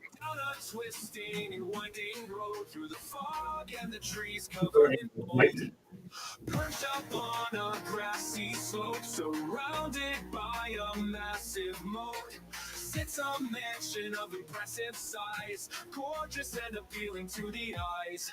I'm gonna cast that 4th level branding smite onto my spiritual weapon. Okay. And so on my next action, when it comes to my turn, I'm gonna just haul ass towards him and I'm gonna go straight for the chest. All right. That's all I can do for my turn. All right, DJ Thunderbase, what are you doing? All right. So the first thing my character is going to do is he's going to pull out one of the cards from his deck of many things. What was that? I can't hear you. He's going to pull out one of the cards from his deck of many things. Oh, snap. Oh, he pulled two That's Daniel's cards. code. Hey, Daniel, you fell asleep. He pulled the 2 of hearts, so he pulled the gem card. He's back on Discord. Okay, so I get my... Sorry, Daniel finally woke back up after I hung up on him. It must have ghosts and ghosts within its walls, of strange creatures running the halls. This isn't for the weak of heart, to those who take part. What was that last part? You must have So I get money, pretty much. This card. I pulled the 2 of hearts, which is the gem card. And that says that 25 pieces of jewelry worth 2,000 gold, 2,000 GP each, or 50 gems worth 1,000 GP each appear at your feet. Okay. All right, so His house was a prize. It must have ghosts and ghosts within its walls. anything I got to roll for, or you got to roll? No, that's literally just like a magic thing. It's like, whoa, here you go, here's money. You must have the will and might. Just saving money. It's the deck of many things. I don't know what's gonna come out of it. So you just randomly someone got money. I got 50,000 gold. Carry on, kind sir. Randomly, you just gained 50,000 gold. Lucky you have a bag of holding, or you would have died from the weight falling on you. And your bag of holding fills up real quickly. All right. Anything else you're doing for your turn, or is that end your turn? I was testing that first. That was your action. Your bonus action. It's gonna be. Whew. 18 plus 6, 25 to hit. 25 is a hit. That is 16 points of frost damage from Ray of Frost. Right. And where is this hitting directly? I'm aiming for the head. All right, so you're going to freeze part of the head, make it more brittle, so Chris here can break it better. Yep. All right.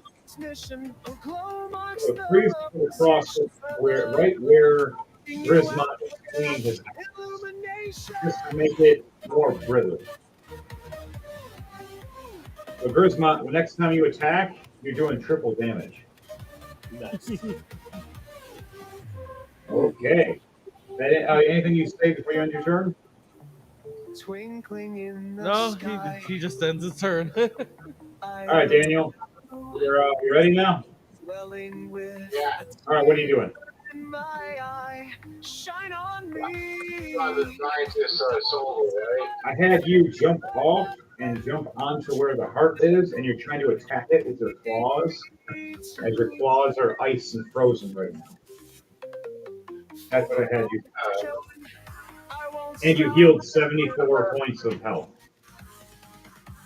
And you healed 74 points of healing. pointing you out with Luminal did a big healing for that. I'm gonna pull out my axe and beat that with the ice as well. All right. So roll a d6 for me as you cut yourself with your axe. lights are dancing across the room, filling the night Right. with beauty. How much damage you rolling for that a d6? Static movement between A 1. That's funny. You take 1 damage. Where are you cutting yourself? but not moving very fast. On the arm. You just nick yourself in the arm and just enough that just freezes your axe right to a blade. So, and now you get 1 attack, and that's it. Alright. I'm gonna swing my axe and All right, swing away. Roll an attack for me. You are hanging off one of the ribs with one arm, and you're swinging with the other arm with an axe. ooh, nat 20 plus 3. 23. So if you hit directly, you do double damage. How much damage is that? And you also got to add the D8 for ice damage. Ice damage is a 5. And then the regular damage is a 4. Okay. So 9 damage right to its chest, but it gets doubled. So it turns to 18 damage. He's not dead, but he's hurt, and now there's finally a crack, a split in this giant heart that is protecting and engulfing this Lich Lord and holding him in place. There's finally a opening, like a crack now, thanks to Daniel's grave and the other, and thanks to also Dallin for breaking the initial armor.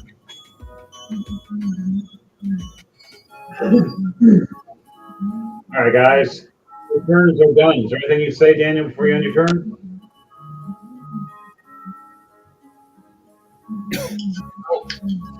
Okay.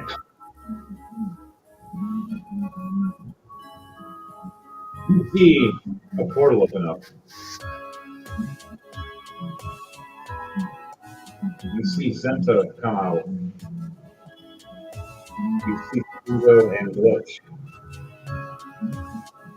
And then you see Cole get bigger. And bigger. And bigger. All 3 of them duck. It's a giant blood bone dragon. A raving dragon. Busts through this portal hole. This gigantic monstrosity.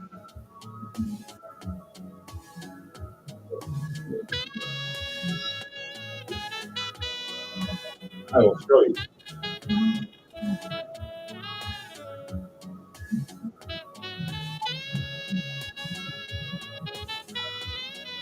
Look at that, guys. I painted that myself.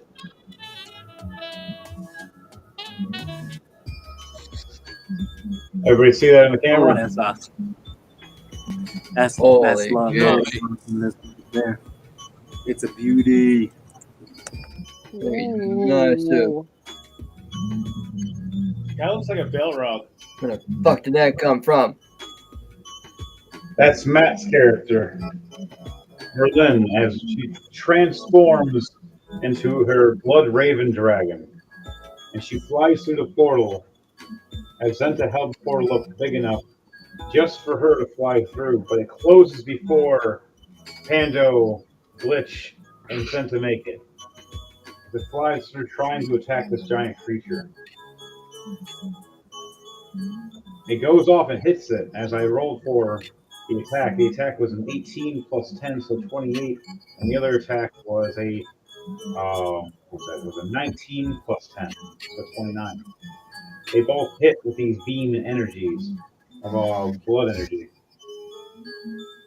Sadly, though, this monster gets to finally do its attack, as he was flying. She was flying in the air. This giant, missing-looking flesh creature on his back that's living and alive and blinking. You see it start sparking at the back and igniting off and launches off its back like a missile. As this creature's flying, heading to attack again, trying to hit right at the heart, a missile of the creature hits this thing and just explodes, automatically doing 500 damage instantly, not including the roll. And this creature's health only is 500, so instantly you see Matt's character drop down for a death save, transform back into Berlin.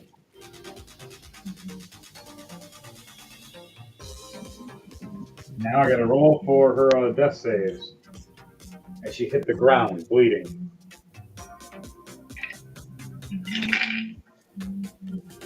She fails one and succeeds the other. And succeeds the other. Okay, so she's laying with 1 HP unconscious. Just barely alive. But that ends for that. The big creature now moves.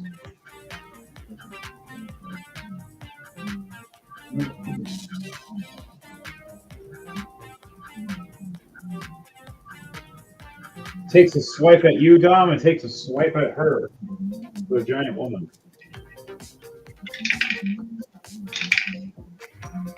A 27 and a 26 hits both of you. Both of you automatically take 70 damage apiece. But you and your gorilla form, Dom, you have 300 HP. You're fine. And you're in rage mode, so you take half this one. Giant woman takes half damage with her armor. And that's all he can do for that. All right, guys. It's back to the top. What are you guys going to do?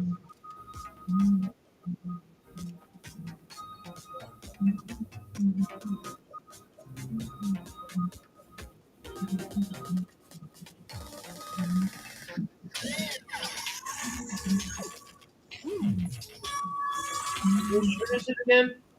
It's Dom and Sage. It is your turn. Dom. Dom the Sage for Spev. It is your turn. Sage the Intelligent. DJ, we need a wake-up call. Oh, gosh, guys, plug your ears.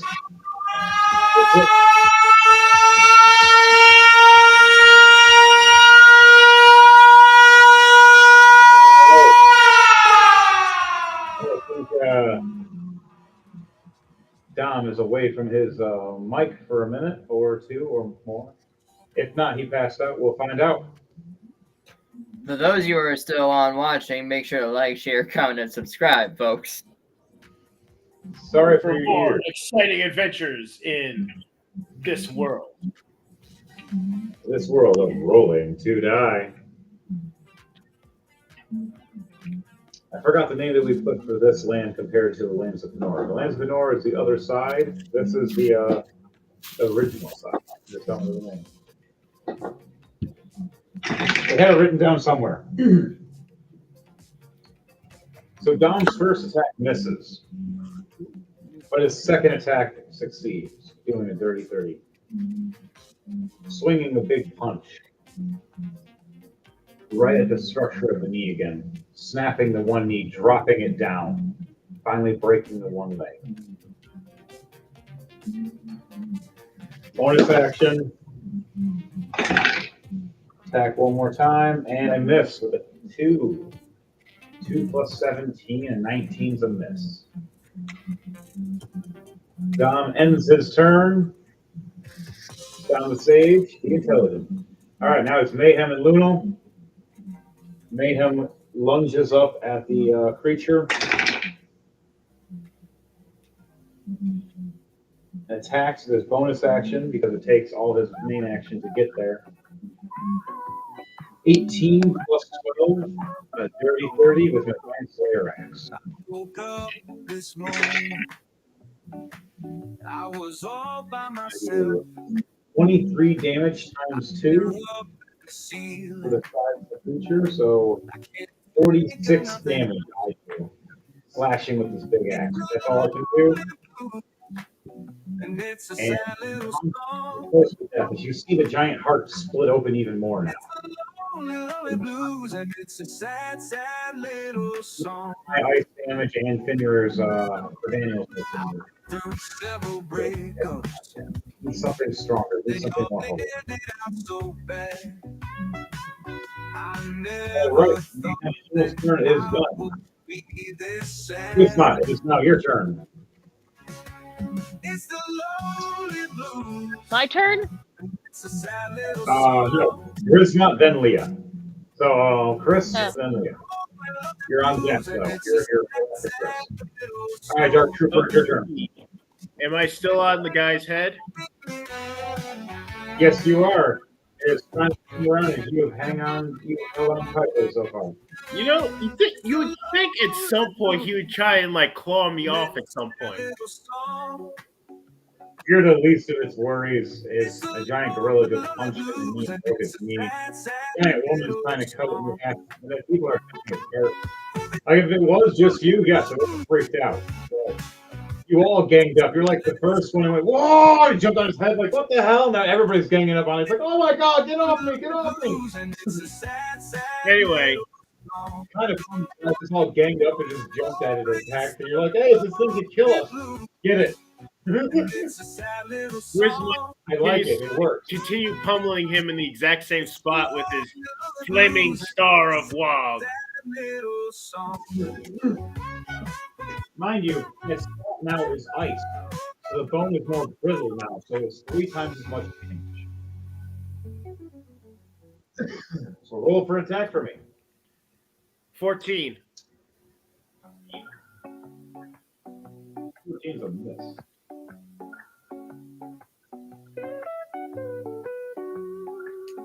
You get one more swing. 19. You roll 2 physical attacks. It's the lonely Correct. and it's a Unless sad it says little more. song. It's a 9 plus 10, 19. It's the lonely, lonely blues, and it's a That's sad, it. sad little song. How much damage you doing? 5 plus the flaming damage. Another 5, that's 10, plus the 3 I get from being enraged. So that's 13 All right. times 3 And that's is 39. You're right. You finally crack a giant hole. You just right through with your top on. As you hear it scream, "Roar!" as it starts going blind completely now. We already made it blind. Now it's completely, now it can't sense at all. Do I see its brains? Now the you see what there is of brain. It's more of just attached through strings to a dead-looking brain from the Lich Lord. But you do see some cords. I want you to roll a perception check to see properly what you see. Hang on. 17 plus 5, 22.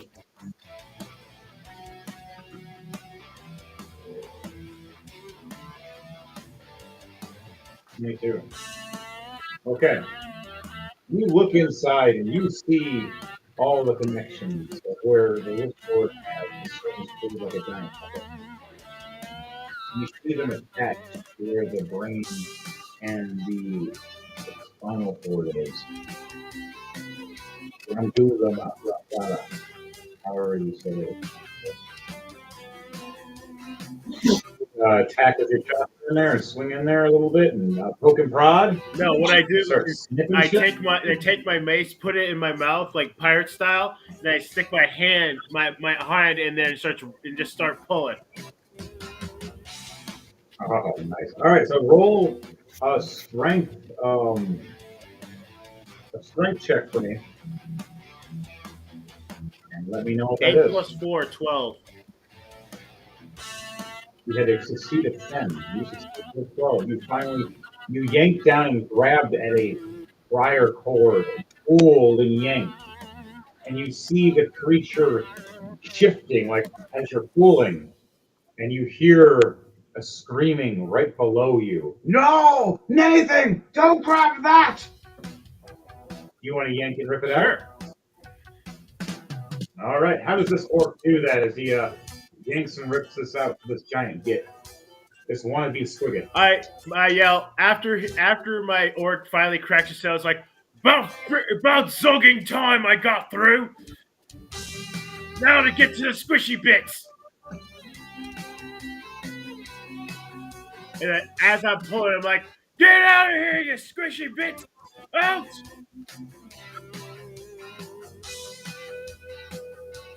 You rip a giant chunk of a stem part out that connects to the brain as it shifts and the body cripples down lower to the ground, half inert now, barely functioning. As you see the thing on the back that was growing to be a giant missile again to blow up stops growing. Completely stopped it from making another bomb. This creature now is just all its power. Now the Lich Lord itself does not have any control, and now it can run rampant, but it's hurt severely. All right, anything you say before you end your turn?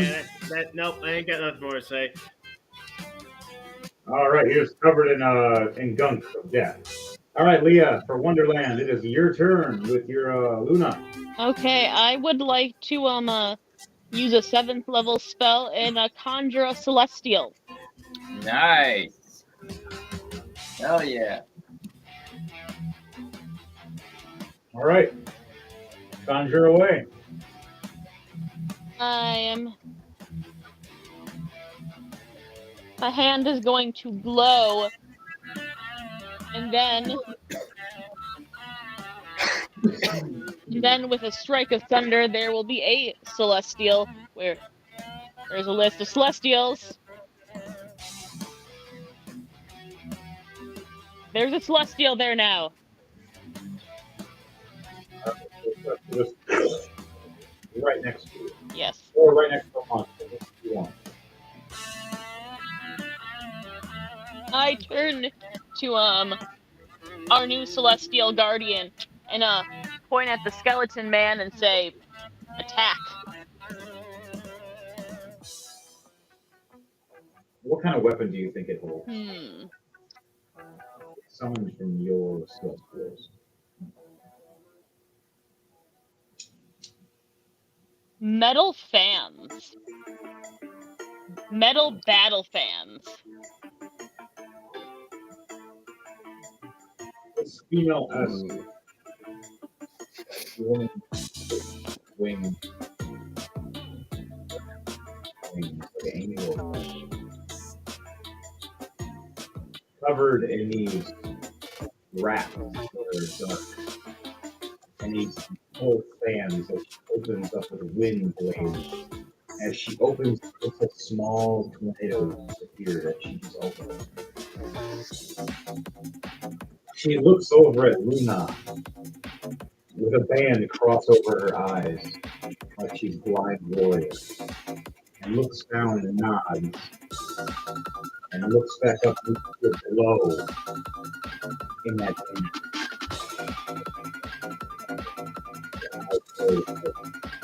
He lunges forward with her wings swing.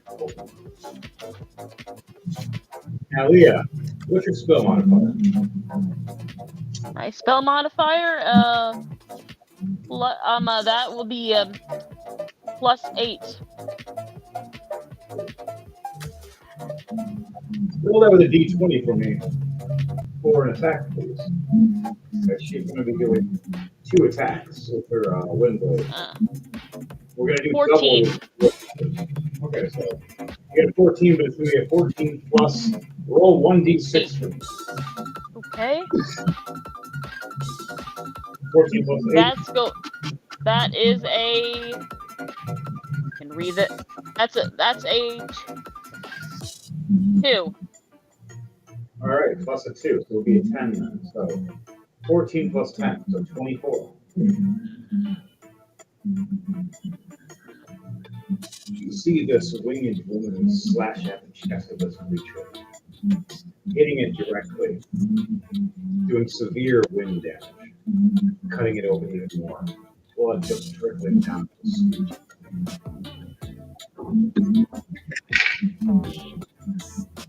doing 64 damage, plus 12. It's not dead, but it's close. Anything else you're doing, Leah, before your turn for Luna? You did your action for that? You still have one attack.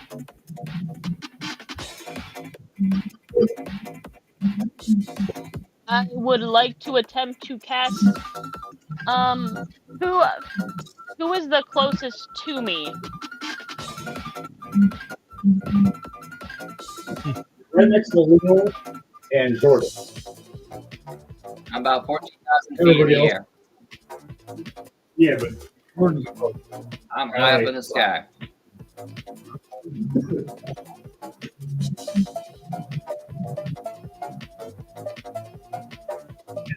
Daniel, you're on.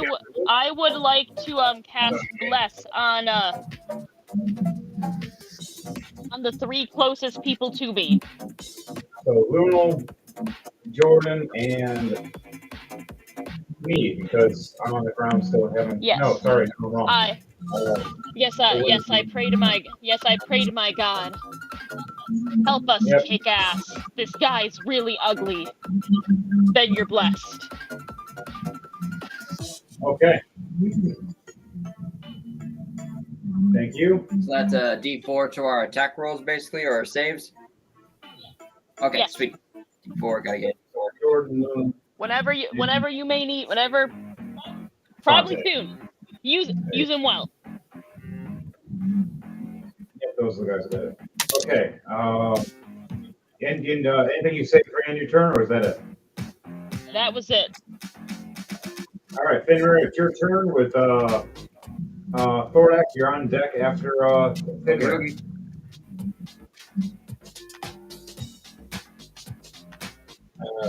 Oh, great.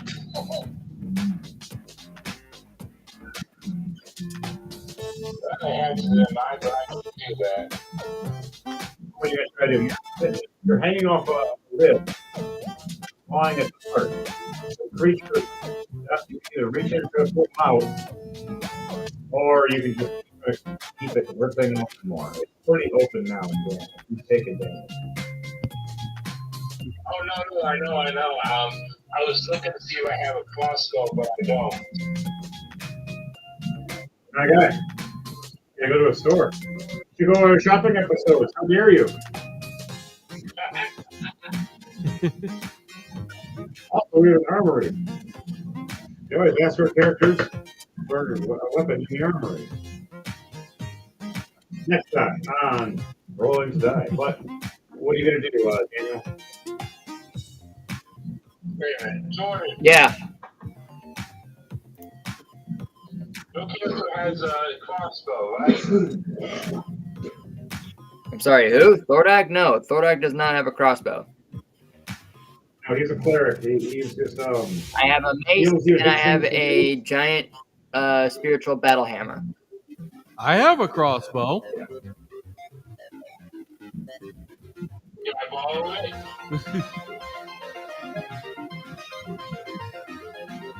Count your bonus action, and then you only have an action that turns 2 attacks. At least 2 attacks. And that was only 1.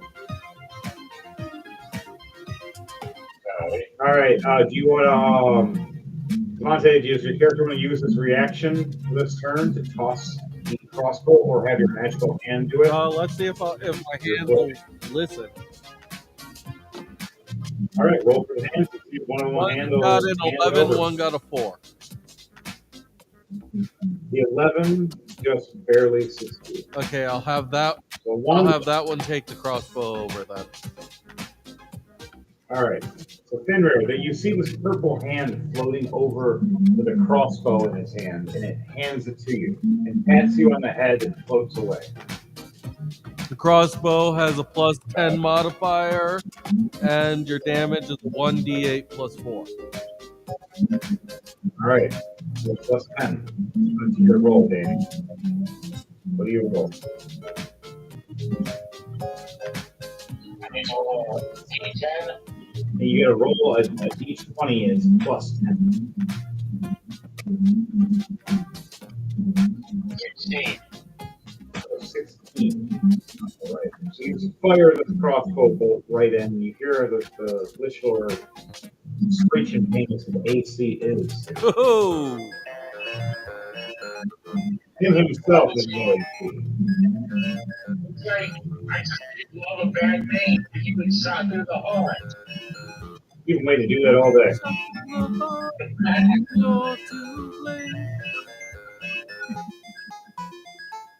That's great. All right. You got a pun in there. You severely hurt it. Do you want to use your, you want to try to do anything to pull him out and throw this Lich Lord out like a Thordak or anything? Or no, wait, sorry, you used your last reaction. Yeah. Your turn is done now. Okay, Thordak, it is your turn. You're flying high in the air as an angry lion, glowing. What are you doing? With that bless given to me, I'm going to go at full speed towards the giant creature, and I'm going to use my branding smite at 4th level through my spiritual weapon. You're just going to go right in, full smash. Yep, going in. I'm going in hard. All right, so from the you are flying down at the velocity you are, having a literal advantage, and when you roll, you get a plus 8 to your damage. All right, I'm going to use it. So Using Thordak's die on this one. roll and Using Thordak's die. I'm going to roll it. Come on. Oh my. Nat 20, dude. Nat Nice. 20. on Thordak's dice. Plus, hang on. I have my phone on the charger. I gotta go double check something. What's the plus on that?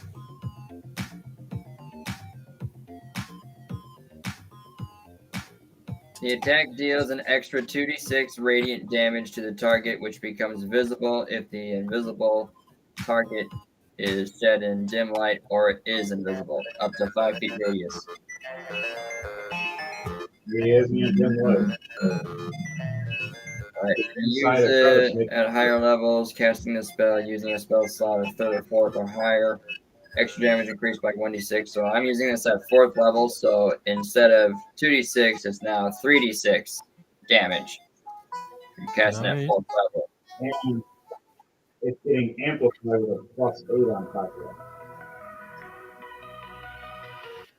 The monster. Directly at the heart, right next to you. As you're hanging there, you swing open, you see this giant lion with wings and a hammer in his mouth, flying with a rocket right at the heart. Smashed him right in, swinging the hammer right at the chest. Now, are you ripping at the chest or are you ripping through? I'm going like, I'm doing an arc circle in the sky, and I'm going to go for an arc downward towards his chest to like smash my mace into him and then do like a flyaway arc back to where I was. So I'm just doing like a big old loop whack. Well, I'm going to let you know, Jordan. This is how you want to do this. You, Thordak, the angel that is meant to take out the undead, is just taken. He the Lich Lord that started all this from the very beginning. How do you want to do Hold on, this? hold You're on. flying I haven't even added the spiritual weapons damage to this motherfucker. Hold on. Still doing some math here. You want to Holy just do shit. it straight like Dragon Ball right through the or like smack right through his body, or do you want to shatter it? To pieces? What do you want to do? Like missile? So, gosh, still gotta do math. This is hard. So, Tell me, man. And everybody else, we can do a combo right at the end. so Thorak, high up in the sky, looks down upon this skeletal obelisk creature, and as you see him holding this his big ass battle hammer that is his spiritual guardian weapon, he emanates like an ember of flame towards this weapon. It starts to glow in a flame of yellow and becomes very bright. To the point where it's so bright that as the moment Thordak flies towards the obelisk creature, it becomes more than just a blinding yellow light, leaning towards obelisk.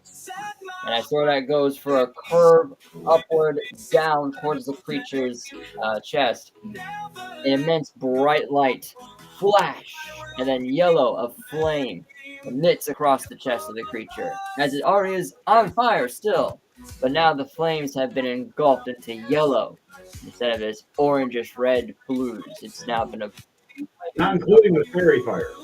Oh. It's adding a double damage on top Oh, of yeah. this.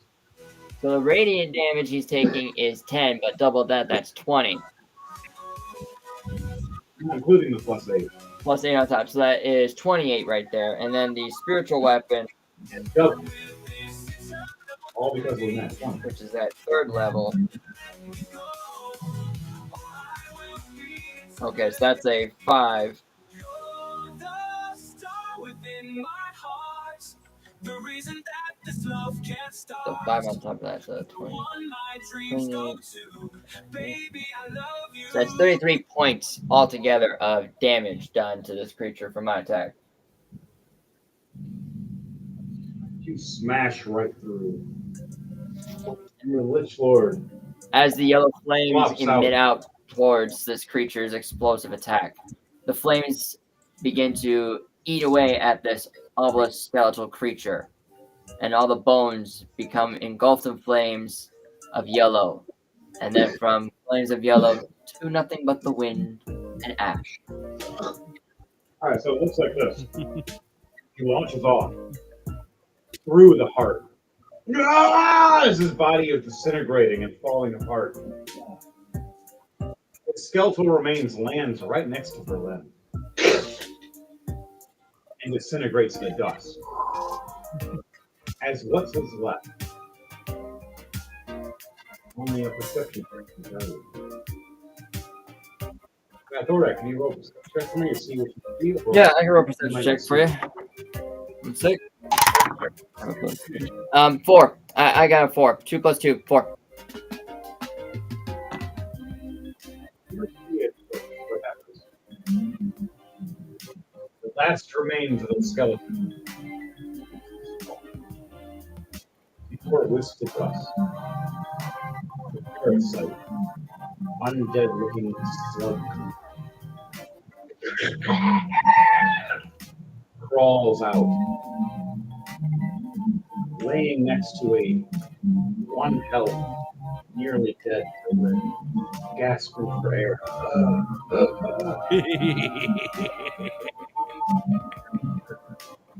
Crawls up her chest.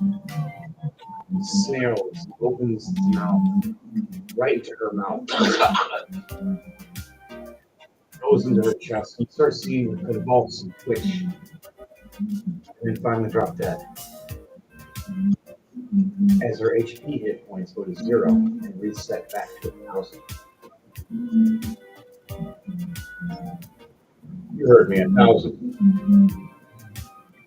As her skin was already kind of white as it was, now it's extremely pale. As her red hair now has a white streak in it. Her eyes, beautiful blue, turn to an ice looking blue. She stands up, grabs her bow, shivers off, cracks her neck, and looks off at all of us in the chaos and destruction. Back grabs her teleport ring and rubs it. And the portal opens up, she walks right through. And it closes. The only person that could have seen this would have been Thorak, and Thorak didn't get a chance to Nah, I see rolled a 4. None of you happens for part 2. My rage is blinding me. That's what I'm happy. It'll be season 2. of Blood Thing. That's going to be possibly next year. We have many other things we got to do this year. Oh yeah. Got a lot of things in the works. So these guys for Bloodstains will be doing, how can you say, cameos for other characters occasionally in other places.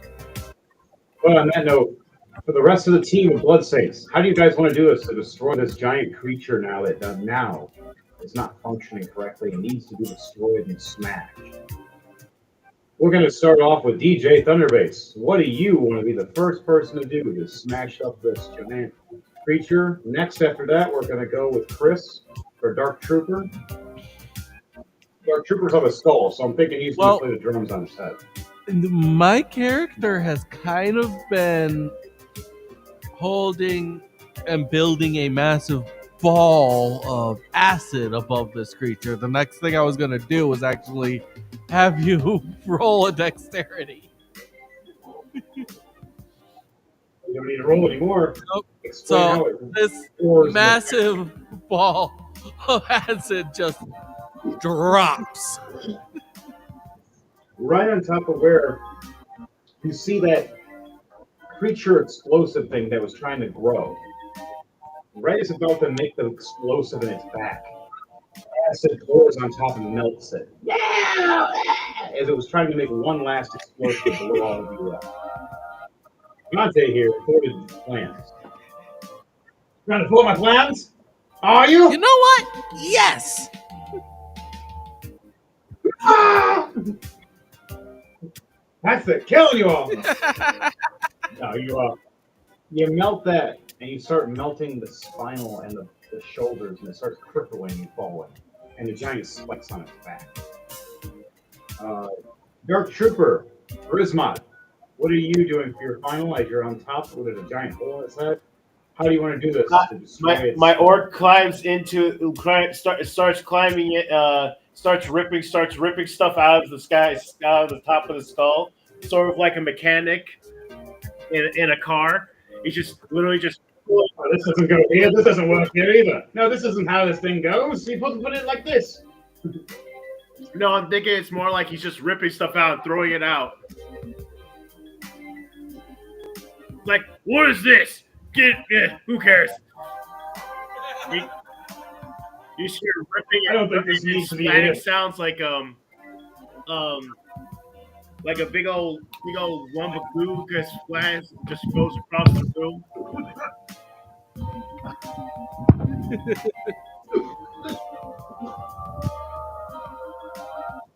Now, how do you want to break the skull as you get out? You can burst out of it, or I burst off it like a stripper out of a cake. Rah! You guys see a giant head turning and moving, at first shaking and rattling. As a giant skull, this creature shaking, it stops and goes, and you see an orc go raw with two flaming axes. Raw! Covered in the remains of brains. And other goo. In necrotic goo. All right. So, from Wonderland Leah, what do you want to do for how do you want to do this? Oh. Dom, I think, is sleeping. Okay. Here I have Again. I have something I didn't use, and I want to use it. Where are you? What are you using?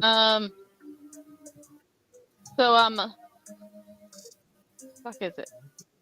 Sorry, I swore. Children, don't swear like me. Dollar in the swear jar. A gold coin in the swear Luna jar. looks at you. Luna looks at Luna You swear? I've never heard you swear before. How Well, interesting. Oh, goddamn. no swear. I'm sorry. Shut your fucking mouth. I mean, oh, Thordak casts vomit through Medical his corn in the whole area. graveyard. Language. I would like to use a level 9 sunbeam Ooh. on this thing. Oh. I want to light up this field like a bomb, minus the bomb part. all right. So what happens is this: because Dom's out, I'm an NPC of Giant Gorilla. Giant Gorilla runs up and grabs the body and rips it from the body base of where the ice is and chucks it in the air. And right as he chucks it in the air with the female giant white gorilla, you see Luna's beam of death. And just hit this thing in midair. How does it look, Luna, as it hits this giant skeletal creature in the air? I rise up into the air, bring both of my hands down, and boom!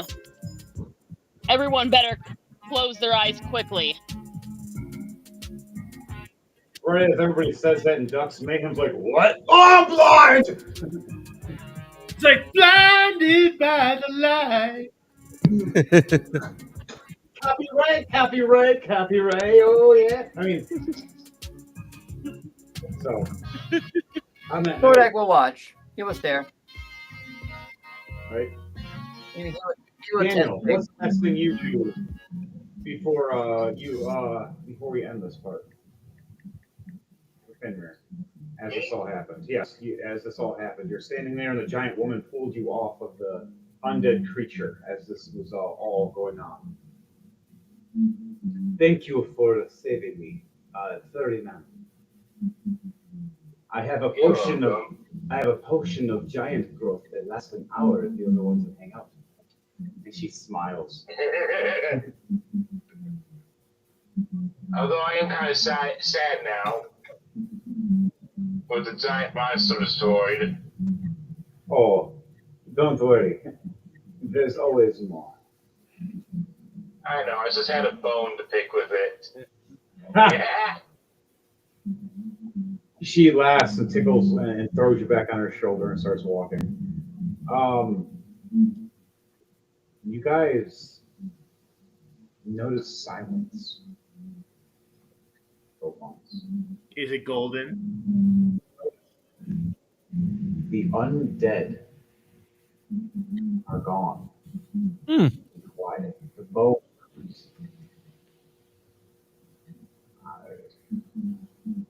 turn to ash that have been resurrected hundreds of times. You start noticing a small glimmer of light. I want everybody to roll a perception check to see. And you all get advantage. You get plenty of time. Oh, that's good. That's 18 for me. I mean, I'm sorry. No, it was +2, so 17. 19 Seven, for Thordak. 17 plus 1, 18. Net 20 plus 5, 25. Nice. That's a 724. Luna, what did you 14 plus 8, 22. get? Nice. Mayhem, what did Mayhem? Perception, where is my perception? I got 8 out of advantage. Cool. 14 plus 8. 8, I got 22. All right, so you start noticing a luminescence around the cave walls around all of you. Like crystals and bugs and creatures that are moving around. The dark aura and clouds are finally gone underground. You start noticing life start appearing around everywhere again. Mushrooms start growing.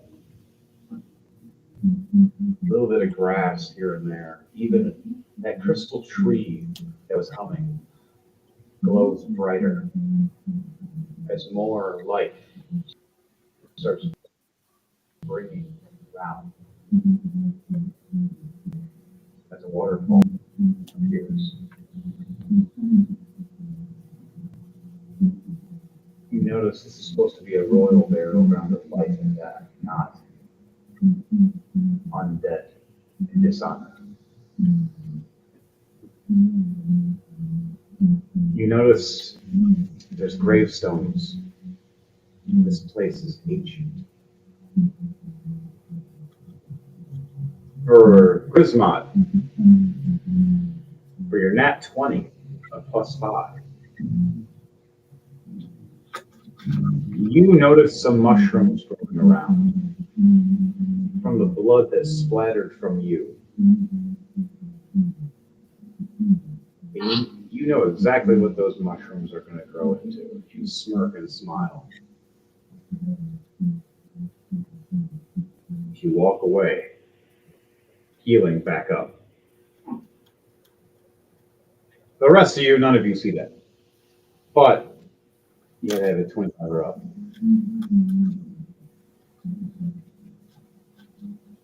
Anybody want to say anything before we leave this area? As Lunal starts drawing the sigil around the ground to teleport all of us away. It takes 1 minute. So that's a few rounds of talking with the conversation for every single person. Valinir's just going to be quiet for now. As Mayhem walks up to Valinir and slaps him on the back. Hey, buddy, I appreciate it. You saved us with that acid. It was not that was gonna hurt. By the way, have you guys seen Berlin? Everybody looks around. And I saw a massive creature from the sky for a sec, and then it disappeared. That was Berlin. She was helping.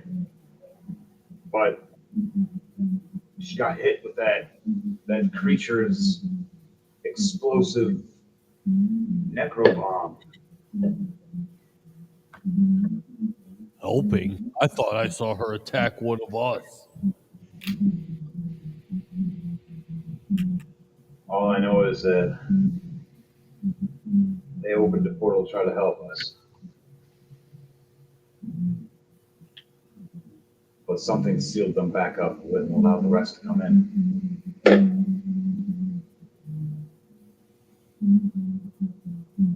Wasn't sure what. So. I begin to go ahead and start looking around. So does Lunal and Mayhem. So anybody else do investigation and look around? I'll do an investigation.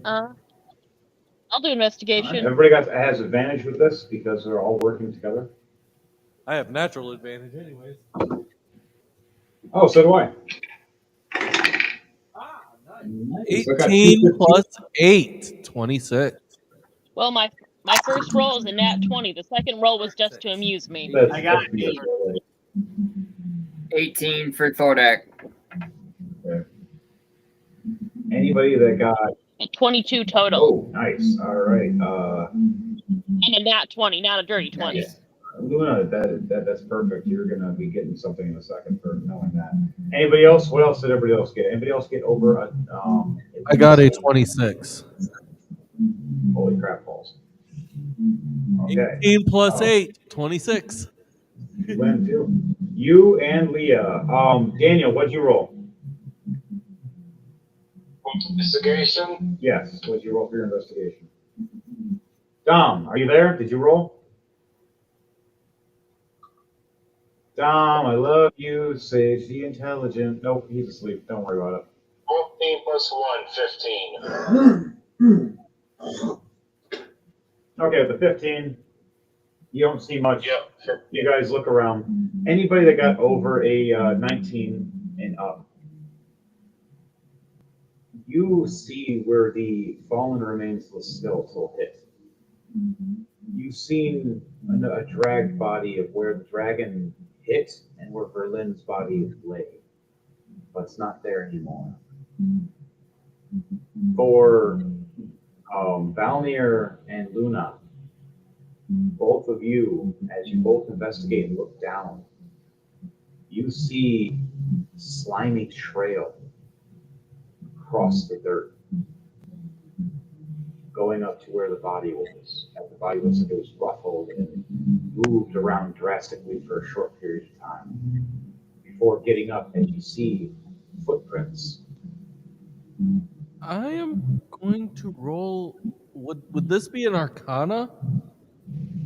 If you like, yes, this would be an Arcana. You can roll with advantage if you like for knowing Arcana. Nice. Leah, would you like to as well? 19 plus 8, 27. Nice. Leah, what's your Arcana? My Arcana? Roll for Arcana as well and see if you can see yourself. My Arcana is a +2, but I rolled a nat 1. Ooh. You don't know diddly squat about squirrels. You're just like, No, I don't. what's Arcana? Is that a food? Man, I'm really hungry. Shh. And just more distracted for a second.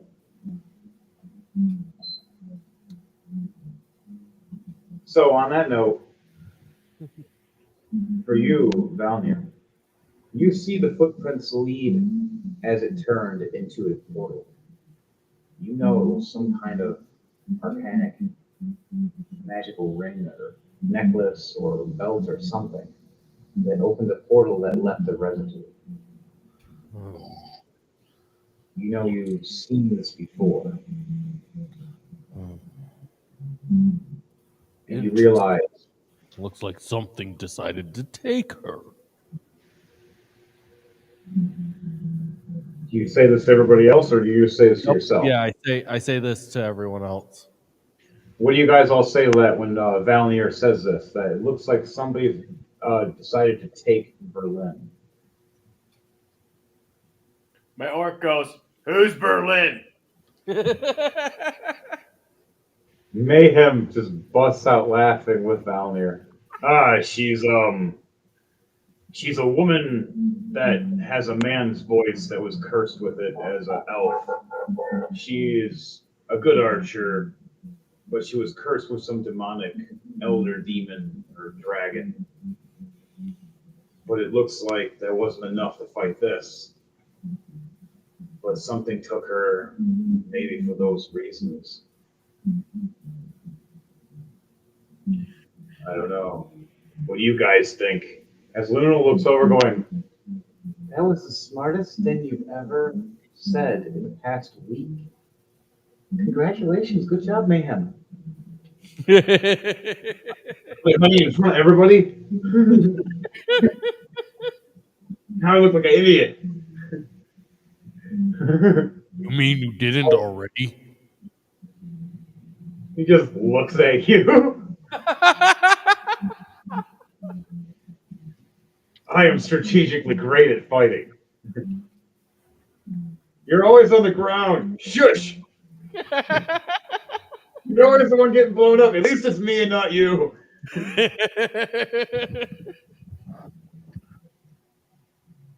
Just random people saying it and just laughing about it with funny arguments. All right, Lunal's almost done with the sigil. What else does everybody say as you say this? Anybody else have any thoughts on what happened? And does anybody have anything to say of what happened to Berlin and what the creature was? So also for that, an Arcana check on the slime that you checked for your 25, you said, for Arcana? 26. 26. Or 27, actually. It's a 19 plus 8. Okay. You notice some kind of slow creature. Now I want you to roll an animal handling check for me to know what kind of or nature. So Anyone? Everyone? No. Yeah, Yeah. 20. Well, that works. So That's my first you nat know 20 that of the night. this is a necroslug that they live almost forever, if you could say, as long as they have hosts. They travel from one to another, and it if they make them into a full skeletal and just post in their head, they have immense magical power but go into a rest sleep, you say. Once they're destroyed, decayed, they have a chance to leave unless someone knows how to kill them in time. They find a new host as soon as possible, either alive or dead. Doesn't matter. More close to life than death at the same brim makes them the most powerful, which perfectly Berlin was at. She Okay, was so at death. I say to everyone, it's like I'm like, okay, we need to find Berlin now, otherwise we're dealing with another Lich Lord. Yeah, but worse, like 100 times worse. Yeah. Because this chick already can turn into something that was tough. Yeah, so we need to find her now before it's too late. One time I wish I had that casting spell for scrying so I could see, but I have no idea. I don't have that spell, sadly. And since she went through a portal, Valnir pulls out his Well of Many Worlds. Ah, Mayor No. just yawns, just sits down, and just goes, and just says, "Have fun with that. I'll leave you here." but now the spiritual weapon has already disappeared and everything. But Yeah. I'm still in my Luna, griffin form. I'm not going back to human for a while, but Luna my was griffin finished can still speak sigil. human. Ah, and jazz. As she finishes the sigil portal, she looks over and goes, "We don't need the Well of Many Worlds right now. If you go to the wrong one, we have to search for you too. I can find her. Let's head back to the headquarters probably. Maybe our best bet." As she makes the sigil. Yes, guys, I'm using our Grey Knight sigil. Valnir puts the Well of Many Worlds away. And she smiles at you, goes, "You know, it helps with exiting, but searching for things, that's like jumping in the ocean and hoping you find magic treasure the first jump." And she smiles at you, going, "You Goliaths are so funny. Why do you think I married this one?" And I transform back into myself and I trip and fall and laughs and chuckles. "See? Funny."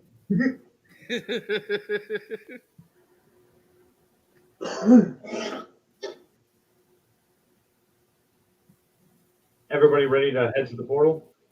Yes. Yes.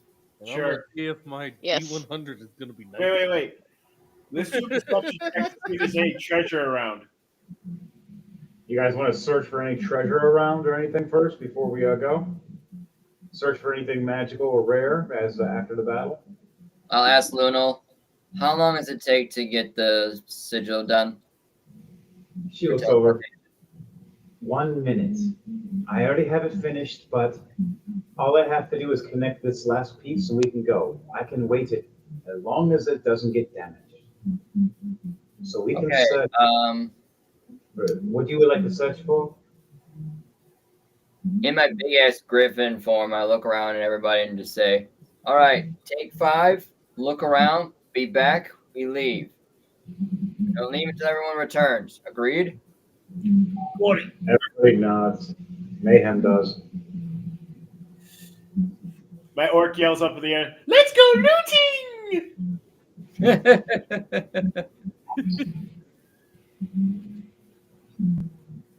So we set Fenrir across the tree and let him sit there and fall asleep.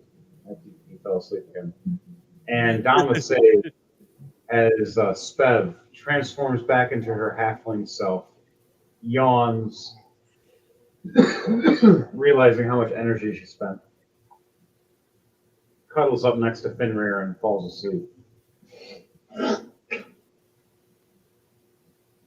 Waiting for everybody else. All the rest of us, I would like for all of you to do a perception check, and then after a perception check, depending on what your roles are, an investigation check. 18 plus 1, 19. 18 plus 3, 23. No, 18 plus 5, I 23. rolled. What'd you roll, Leah? I rolled a nat 1. Ooh. Did you roll Okay. advantage? No Or treasure for you. Okay. I have no goals. Okay. So you just get some dirt in your eye when you looked up and looked around. Just, oh, damn it. Wouldn't it be And better then- with, like dust from the dragon corpse? Probably from the debris of the smashing of everything. Still, like, settling in. Gets a little bit in her eye for a second. Oh, we lost Dom. He went to bed. Good night, everybody. We love you, Dom and Sage. All right, Dom. My investigation is an 18 plus 8, 26. 26. Okay. You guys find 3 different treasure chests.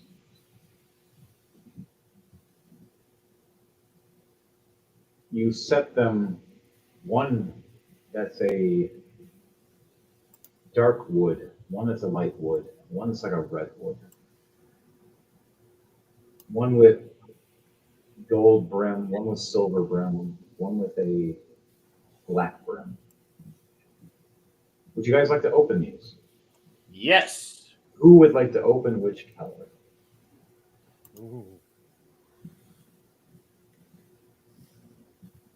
I will take the red one.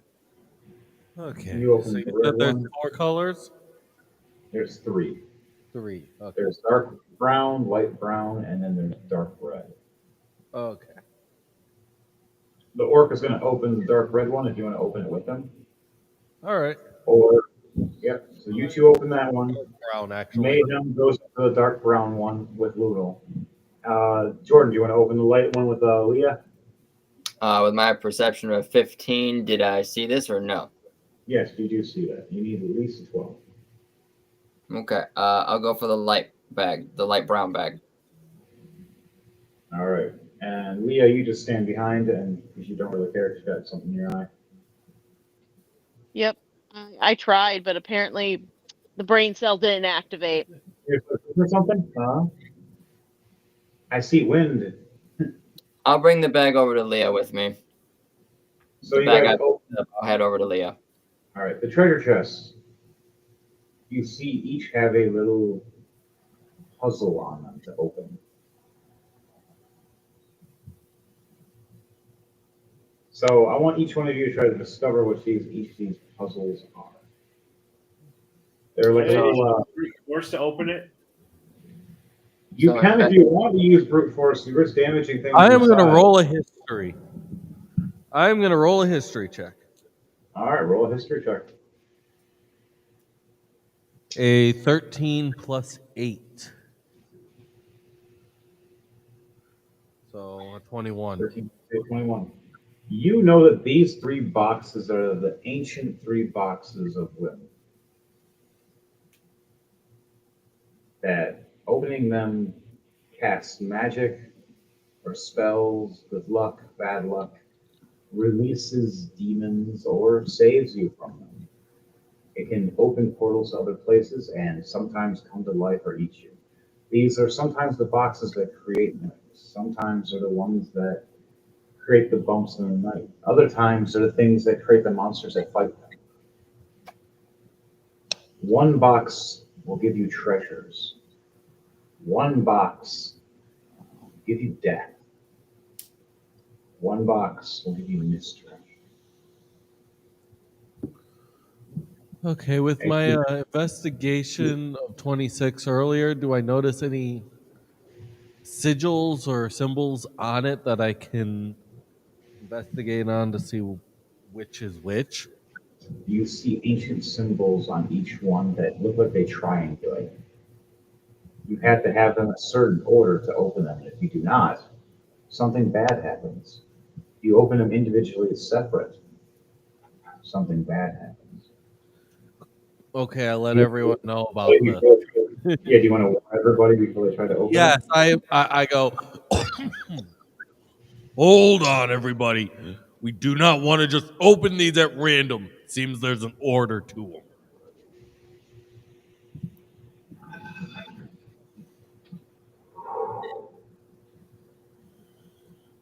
Luna looks over at these and realizes he's right. Um, Valmir is correct. Guys, we should just take these back to the fortress for now and take it to the Sanctum of Mages. They may be able to help. These have been lost for a long time. A very How long big time. are these containers? Or these treasure chests? They're like small treasure chests, like a foot and a half wide by maybe 10 inches tall. Strap them to my back. I can carry all three of them. Mayhem looks over and walks up and grabs and throws them on his back. I'll take care of them. You're kind of a target in that way. Because it's not including you got to fly. These things add some weight. It's going to add about still a little over 250 pounds. Thordak's gonna look at you. It's still in his line form, kind of with a look of shock, like, that is the second time you said the smartest thing today. He's on. Please proceed. And I nod my head like, yeah, go ahead, yeah, go ahead and take it. He's like, my orc buddy kind of hit me in the head a few times. I think he jogged something awake. Would you call me a Zog? Come here, you green son of a...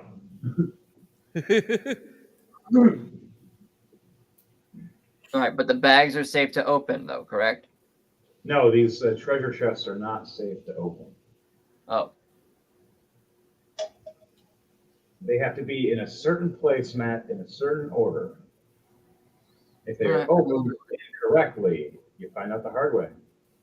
The only reason that you guys got saved was Valnir, because I was literally just going to let it happen. You guys are lucky. So wait, it's a red one and a dark one and a light one. Yes. So Okay. it's a I got the dark light one. wood one with black metal rimming around it and a black lock. Okay. And then it's a white, or it's a white, like a light wood one with a silver around it. Okay. With a like diamond looking lock. And then it is a redwood looking one with a gold around it. Okay. This like onyx lock. Gotcha. Got silver diamond and white one. Okay. Gotcha. Yeah, well, I'd say take these back to the sanctuary area. Whoa. I'll go ahead and, for me, I'll head back to the portal or the teleport station. All right. Everybody else head to the portal now? Yep. Sure. You Yep. see Lunal standing there kind of like Sonic going, I'm waiting, tap, tap, tap. All of you head to the portal in a circle. My orc yells out, "Keep your knickers on, we're coming."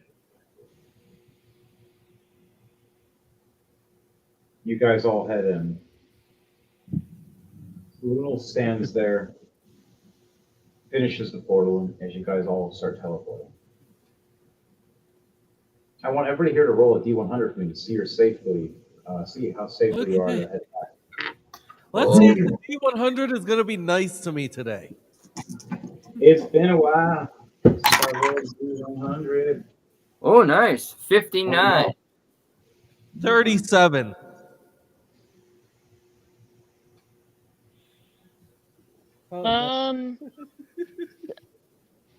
That 61. 67. Anybody that got a 50 or under, it's not gonna be good. But anybody that got 50 and up, it's okay.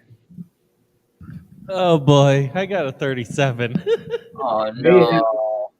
rolled a 12 with his advantage and rolled a 7. So with 12. Luno rolled a 99. So who rolled under 50? Valnir did. Just Valnir and Mayhem? Oh no, not again. Oh no, not again. Oh no, no, no, no, no, not again. No, last time. Oh no. Oh no, are we about to go on another fun adventure? I I want to gotta go on roll, a fun adventure. and I still gotta roll for Spev. The way of these undead. The reason why Oh, we it's haven't Daniel's Lich now. find All these right. last time this happens. Roll a, Man, fuck this. I heard Man. that. Roll a D100 for me, Daniel.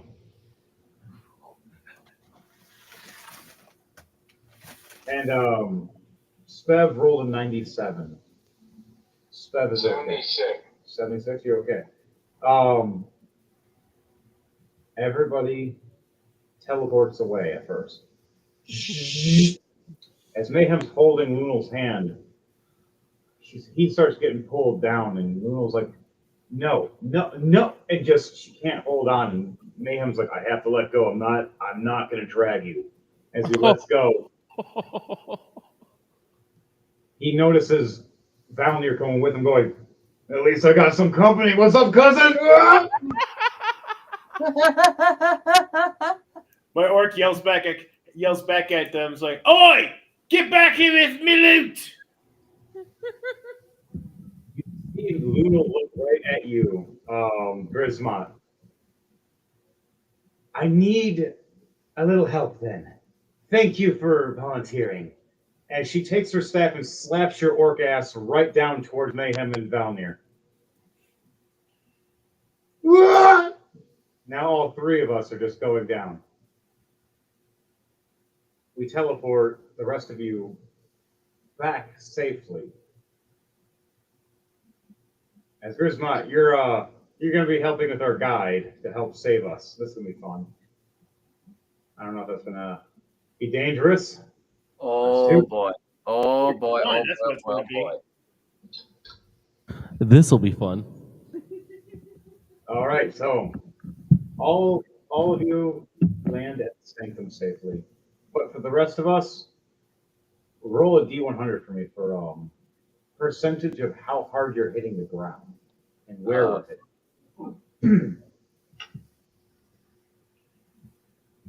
That's cocked. Wow, I rolled a D100 and cocked it.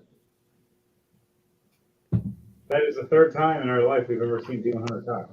71. Okay, good. I got even worse. 14. Man, dude. Jeez. What did you get? Hundreds. Chris, you get advantage, Chris. Or It's okay. It's okay. It's not. It's not. It's not. This It's D- okay. It's okay. It's okay. It's okay. It's okay. It's okay. It's okay. It's okay. Oh no. this D100 just does not like me.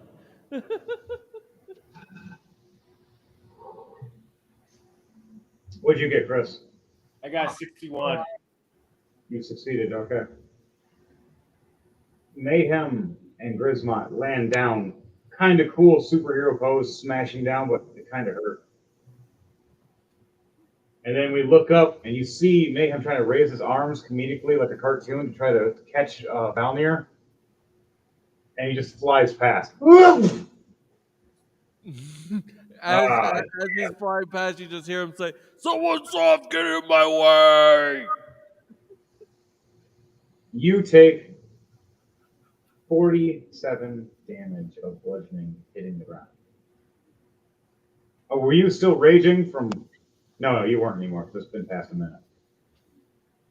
My orc falls over laughing as seeing him hit the ground so hard.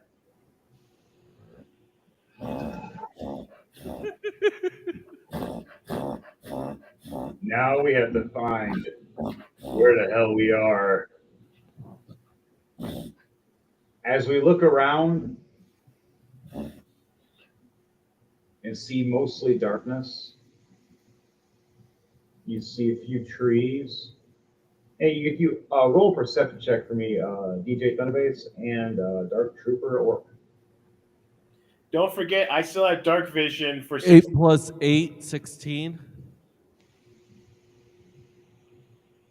being a half orc. I get dark vision for 60 feet. It gives you advantage. 16 I plus. also do have dark 21. vision. I got a nat 20. Sweet. All of us see ancient ruins all around us.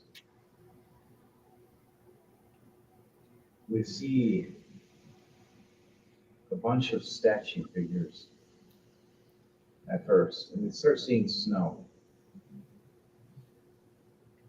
And we realize those statue figures aren't statues.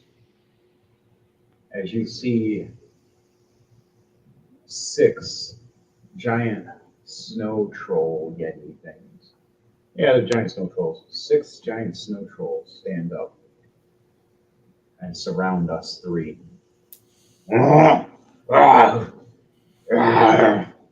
They smile and they beat their fist off the ground and look at us.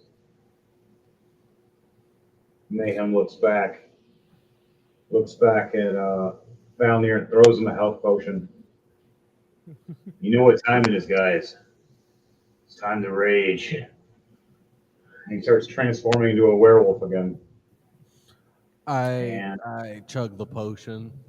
So what's the you health? transform into your werepanther, or you just keep as is? I'm gonna be transforming and raging. What's All right. what's the health I gain from drinking the potion? 23.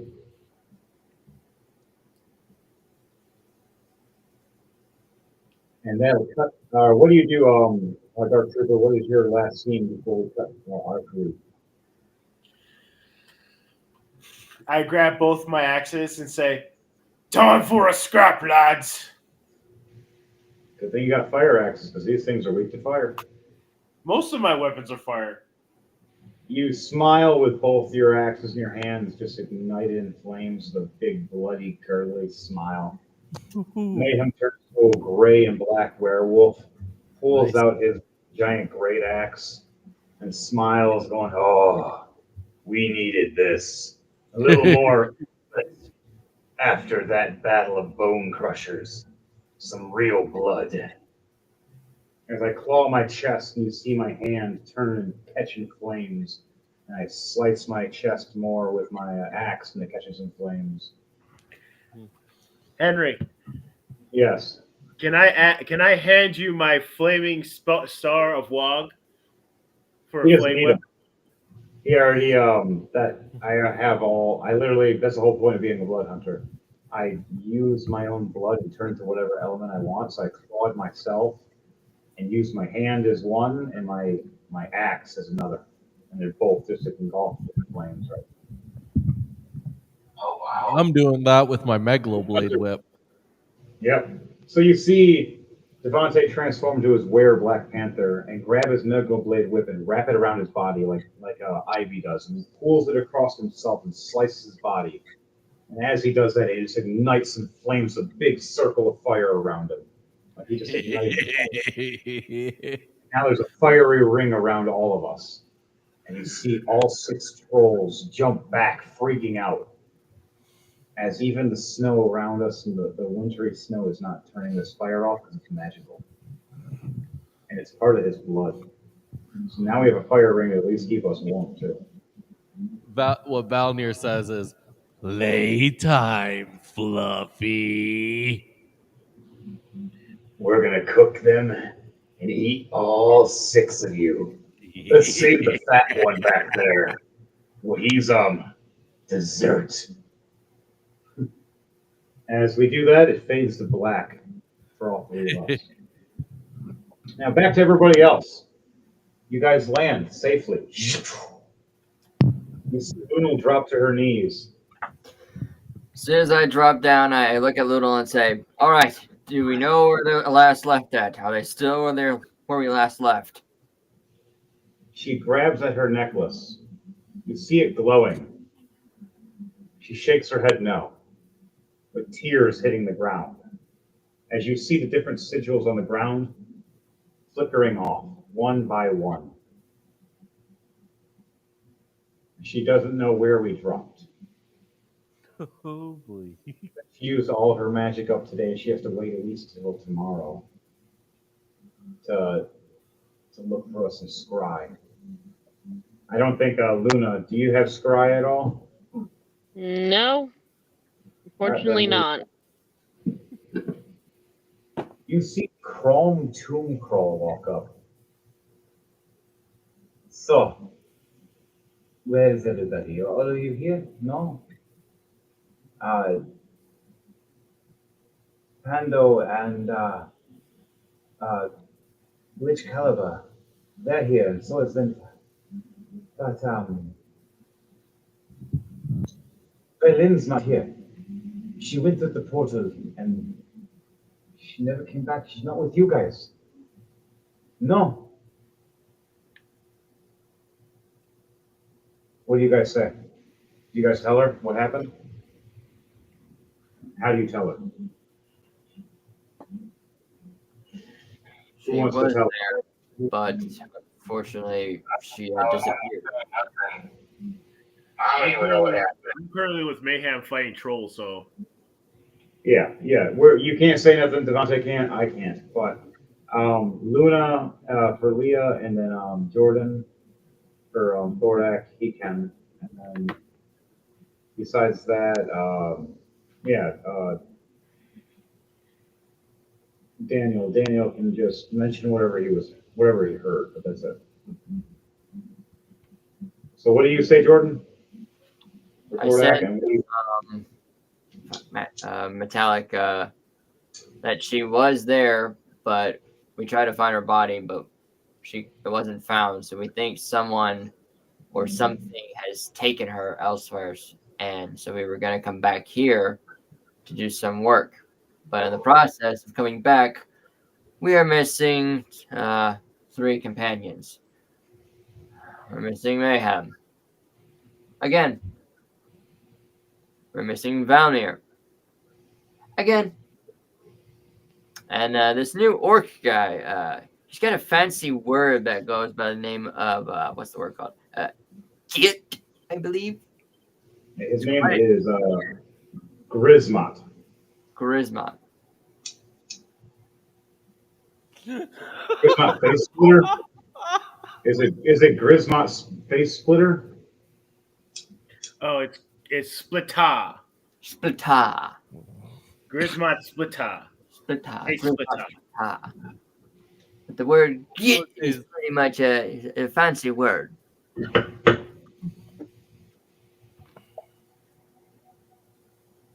Called you a hooker.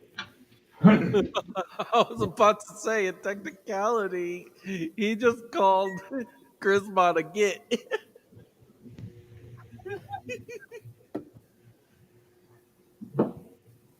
Right? So all three, they're like, Luna looks over going, so we lost 3 of our tanks. All we have left is Finrir for a tank right now. That's, Oh, well, make it sound like it's a bad thing. well, there's only you now. It takes at least 3. We just lost 3. We had 4. What about the 9 goddess of death?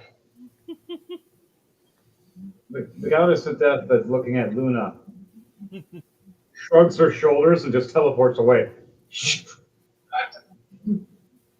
Oh, that's very nice. Now she's got to go do her work. You've seen the giant goddess of death gone, and she stayed back. And the scene cuts back to there, where she is, getting ready to leave, going to tell everybody the good news. As she does, she notices a few skulls. She thought that should have all been dissipated and disappeared. Shakes her head and walks away. The skulls turn and look at her.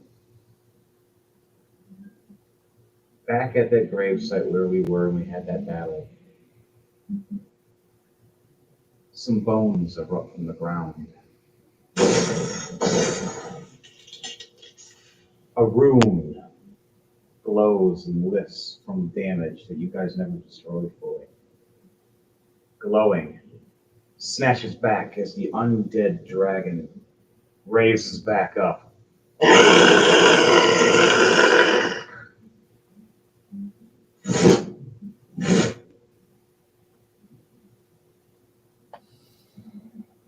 And a red portal opens right behind this purple undead dragon.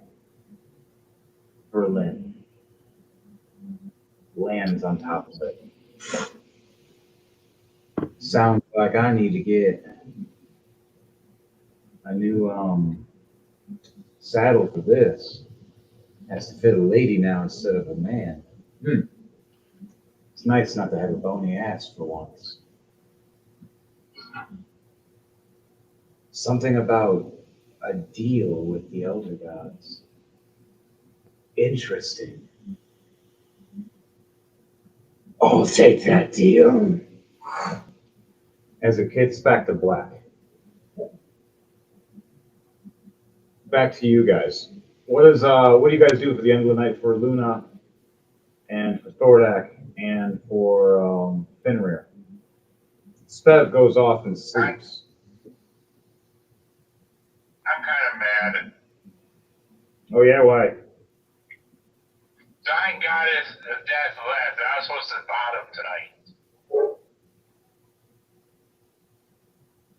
You go to your room and you notice an owl. With a note. Do you want to grab it? As you notice, the owl has a helmet that looks similar to the giant goddess. Yeah. You open it, and it reads, I hope you already had dinner. As it teleports you. Right to her place, into her bedroom. And she smiles and goes, drink that potion, let's have dinner, and then drink another one. I'm going to need you all night. I want you to roll a D100 to see your survival capability of death by snoo snoo. Even with I say skip dinner, just go straight to the Zords. She smiles and takes off her armor. Roll a D100. Roll 2 D100s.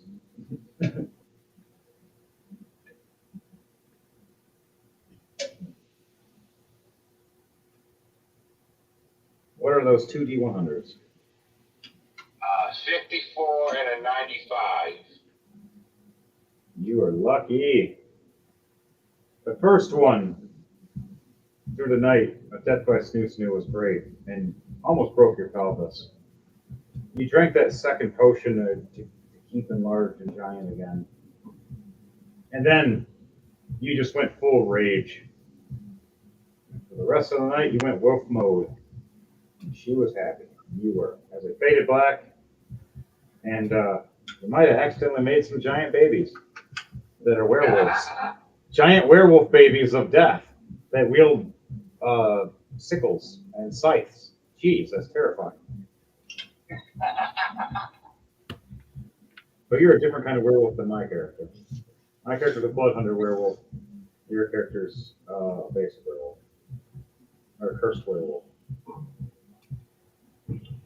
Different lycanthropy. I can transform at will whenever I want, all the time. Technically, you can to a certain extent. All right, guys. That was for you. Now, Thordak, what do you do? I'm going to. Well, first off, that chest that I have, I'm gonna hand it off to whoever does the whole identify or figure out what's wrong with the chest. Or whatever. I'm gonna hand it to them, and then I'm gonna proceed to stay currently in my griffin form. I'll go up to my room in the tower, sit in the like a little altar area, and I just go ahead and start asking for prayers for Mayhem, Valnir, and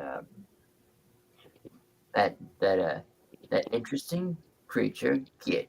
Yeah, and for him for Well, from Git. Interesting creature, Git. I wish that and hope that they can make it back safely, or somehow we can find them and bring them back here before things get out of hand. So it's kind of like, in a way, I'm casting bless towards them, but since they're like nowhere to be found, but it's just like I'm doing a prayer. You're at the top. You're at the top of the castle.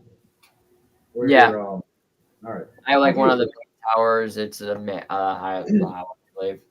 Yeah, I want you to do a perception check for me while you're at it. All right, looking out in the altar area. No, not the D100, it's the D20. Okay, 16 plus 2, that's 18. Okay, so while you're sitting there, you look up in the sky. Bright light appears, and nightfall. One of your angel friends, many eyes, many wings, thanks you for helping, saving everybody from the undead, but warns you it's not over. It's worse. It's going to be worse than ever. Something is taking over that's far more powerful, mixed with something of the ancients, far darker, far deeper than last time. He tells you to look forward as the eyes blink and look away as well.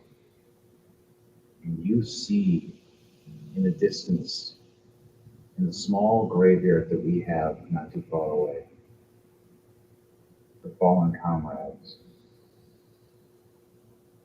a couple skeletal figures ripped from the ground,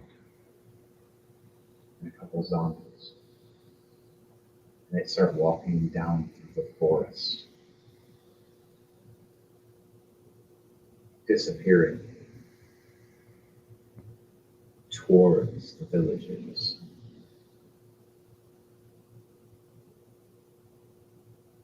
Some, as you notice with your perception check, are standing at the rim of the trees. 1, 5, 20, 60, 300, 500, a couple thousand, more, more, more! You notice at the rim of the protection where Zenta has the barrier, the undead are surrounding in a circle. Thousands upon thousands. As you hear and feel in your heart, death reigning everywhere. All right, DJ Thunderbass and Luna, which one do you guys want to go first?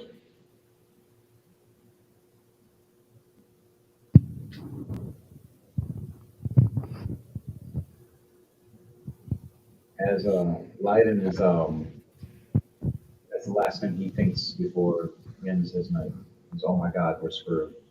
I guess I'll go first then. All right.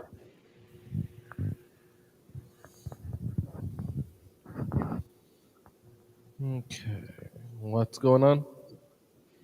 Oh, sorry, no, you're right. This is actually something that Luna or Leah actually has to do first. Yeah. Because me and Action. Chris do something separate. So Luna, what is your character doing to end the night? After She remembers everything? she remembers she can actually scry, and not because I have only played this character twice and I'm looking at my 5th level spells. I have scrying. Oh, okay, good. Do you want to tell anybody that's around? Yes. Well, Who would you like to tell? Would you like to tell Leiden, or Fenrir, or Luna, or all three? all 3. All right. So she screams down the hall as all of you hear this. Jordan, do you want to get up and hear it and go down there? Yeah, I will go ahead. I'll get up, come out of the altar, head out of my chambers. Don't worry, we're almost there. And you can also warn people that you've seen the undead. Yeah, Luna, once they get all together. Luna walks out of the pantry, getting snacks ready for next time she sees Mayhem. And then looks around. Is this something that's needed? Tooncall walks out. Yes, the issues. As she taps Pando. And he's like, oh, what did I do? You know what you did. And she walks away. Glitch just laughs. So, Luna, what do you scry? Explain how it looks for you.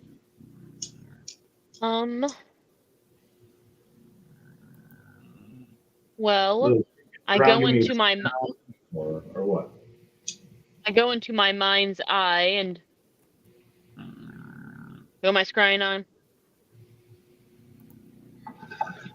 You're scrying on either Mayhem, Gorgets, or sorry, Grismot, or Valmir. One of those three. I will think about Mayhem. I will focus on him, and then I will have the space in my mind as I scry on him. You scry. Cast All right, bless. DJ Thunderbase. All right, Chris. I want both of you to roll 2d20s for me, and then d100 for me. Ooh, I'm so lucky on that one. I rolled an 8 and a 9. I got a 6 and a 7. I got a nat 20 and a nat 1. I got a rolling to die. Nice. And then my d100. If, yeah. Oh, I got a 64 on my D100. I Nice. got an 83. Nice. What did you get, Chris, for your d100? My D100? Hang on.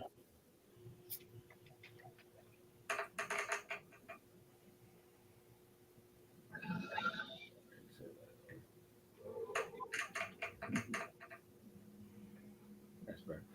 33. So, what was your rolls for d20s? 6 and a 7, I believe. 8 and 9. All right, so That's funny. 6, 7, 8, 9. in combat, Luna sees all three of us. She sees Mayhem rushing, smashing through two of them in a ring of fire. She sees two of them jumping and knocking down Valnir. Valnir fighting back, sweeping them with his whip, slashing them both.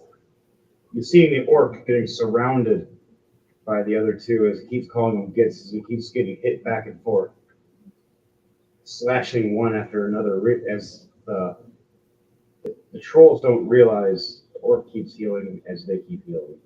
Orcs keep doing more damage, the orcs just having more fun with more rage. You notice that the battle's getting bloody. It's still 6 versus 3. Mayhem finally takes down two of them and goes and helps out. Tag teams with Valnir, cutting down the two as they go over to the orc, as the orc is getting severely damaged. Bleeding everywhere. Finally, the orc rushes in, jumps in the air, swings his axes, misses. As these two trolls try to rip his head off at the same time, Valnir and Mayhem grab the trolls by the backs and do double German suplexes in midair, slamming them down as a double tag team slam, giving the chance for the orc to jump up and slam down his axes on each one of the trolls' heads, finishing them off.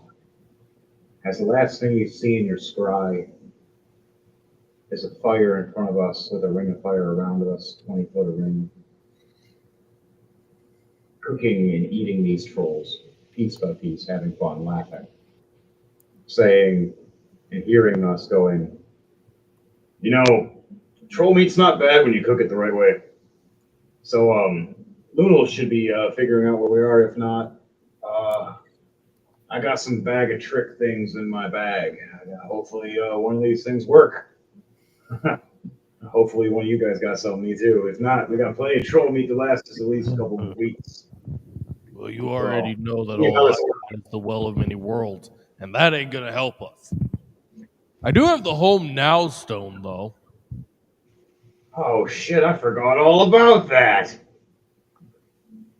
As we all start chuckling and laughing. What do you say for you, Dark Trooper, as you're eating troll meat? Trying to think what I would say. You need some spice? What's going on? I'm trying to think what an orc would say. It's some good meat here. Yeah, lots of protein, lots of muscle. So, down here, after we're done having this dinner.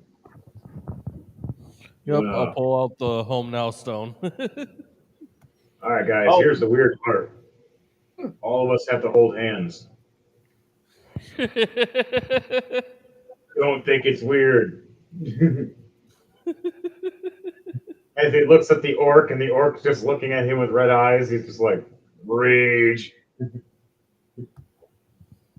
At least gotta put your hands on each other's shoulders or whatever. You gotta be in contact with the homestone. Yep. All right, Mayhem puts his hand on Valnir's shoulder. Grismod, you put your hand on Mayhem's shoulder or Valnir's shoulder? I'll put it on Mayhem's shoulder. All right, put it on Mayhem's shoulder. And Valnir, do you want to activate the crystal? Yep. All right, he activates the crystal and starts. You see him squeeze it and crush it. You see it crack and glow green, and it opens and shatters. All around us, a big circle. A big green portal opens up. We get pulled right through. With a few of the troll meat for trophy. And the troll heads, just because. I want to keep those in the mountain. And the mantle. All three of us land around all of you scrying on us.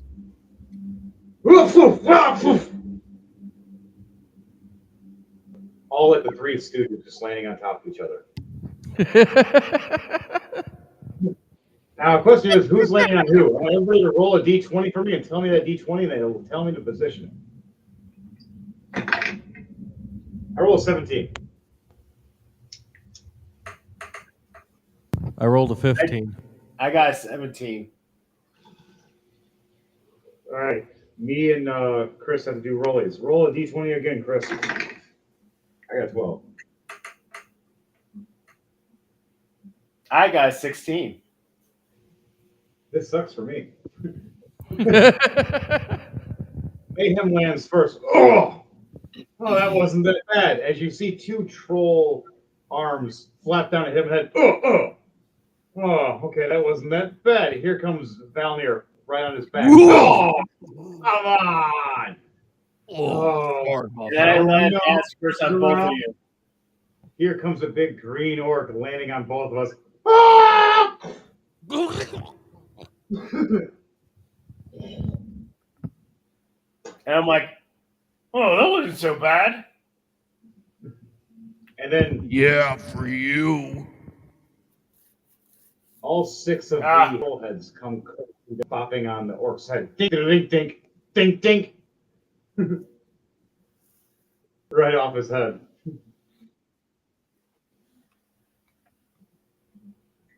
Luna looks over, tears at him.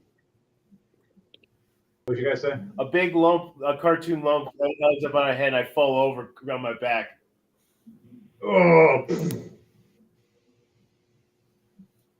Mayhem gets back up. Valnir gets up.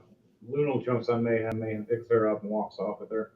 All right, I need food and healing and liquid, please. As he walks with her to the meadery. Yes, the meadery. I need electrolytes. All right. Luna, what do you say after you're sitting there scrying and just see all this craziness and that just us just teleport right next to you within like 20 feet? Oh, that was fast.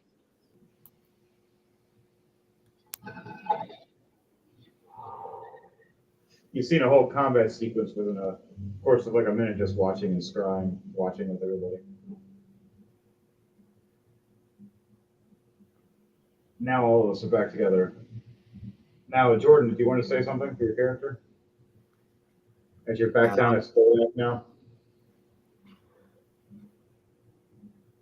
Well, I was hoping she explained the whole scrying part, and then seeing you guys appear, it's just,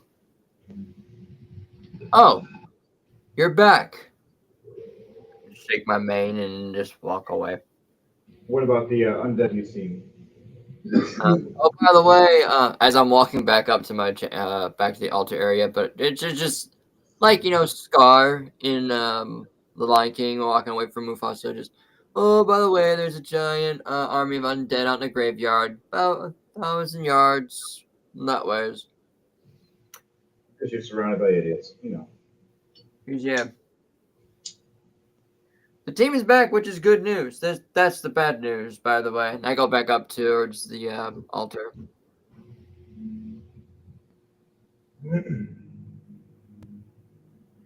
All of you hear a ringing in your ears when all of you finally lay down in bed, or in your rooms, or wherever you are at the end of the night. Berlin. Hey, I want to say thank you for all the good times. But now, I'm going to need your flesh and bones for my army. If you work for me, I don't have to kill you. How about you join me? And I won't turn you into my army of the undead. Take it or die. You know the rules. Who the hell can stop me? Remember, I'm the one that can break mountains. And your mountain, he's already broken. And it shows Mayhem trying to be healed by Luna.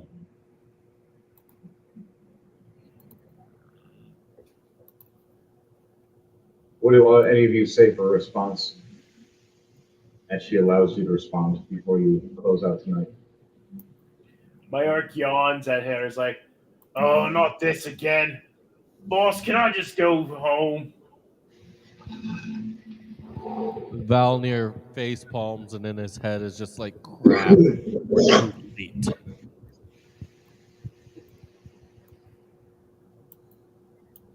Mayhem and Luna walk out of the meadery and look at the orc, and they nod their head. Yeah, we'll take care of Berlin. Thank you, Grismot. Now our friends from a different time need your help again. They caught themselves in a pickle while you were gone. I don't even think they know where they are. So, Toodaloo, have fun with weird guys that are 2D. Bye, weird dude. What do you say to that? It's a great portal. What do you say? I'm saying that this is the time you go, by the way, I owe you for that hit you gave me at the last episode. Spartan kick into the portal. You go for a kick. Mayhem chuckles, picks you up for a choke slam, and just tosses you right into the portal. Say hi to your buddy. Oh, yeah. Tell Scattermace he's still a bitch.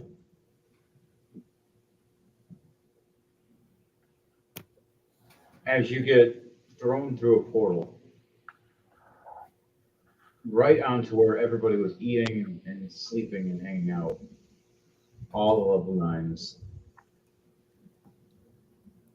where there was the kitchen area. On that note, guys, girls, and squirrels, we're going to Squirrel? end this out with everybody resting, figuring out what's going to happen with Berlin and the new undead Lich goddess. She's not just a Lich Lord or a Lich Queen, she's a Lich goddess. She might be the new goddess of death. Alright, guys, girls, and squirrels. Remember to like, share, subscribe, roll and die. Remember, we're don't you bullshit, man. It's a crazy clown world out there. To you, wow. To you, wow. Good night. Anyone want to say anything before we end this tonight? Peace. I'm out. Thanks for joining us, everybody. We hope you enjoy the show. Remember to like, share, comment, and subscribe. I really do appreciate it. It just shows we all love to do this. It's a great thing to have as a good get together with friends. D&D, it's fun. I should give it a try. It's a great thing to do. But yeah, like I said, y'all be safe out there, and remember, wash your hands, wash your face, and wash your ass. You know you have to. Peace out, everybody. All right, and also be on the lookout on March 8th for the new album entitled Challenge Every Obstacle, available in all streaming platforms. And also be on the lookout for the future for Volume 3 of The Dying Day. The release date is still to be determined. And also on April 5th, you can catch me in Ann Arbor, Michigan for Hash Bash at 6 p.m. in Graffiti Alley. You can catch me for a 6 to 9 concert. Also, this new ending song is just released to SoundCloud today. This one is called Pass the Test. This is the lyric video. Enjoy.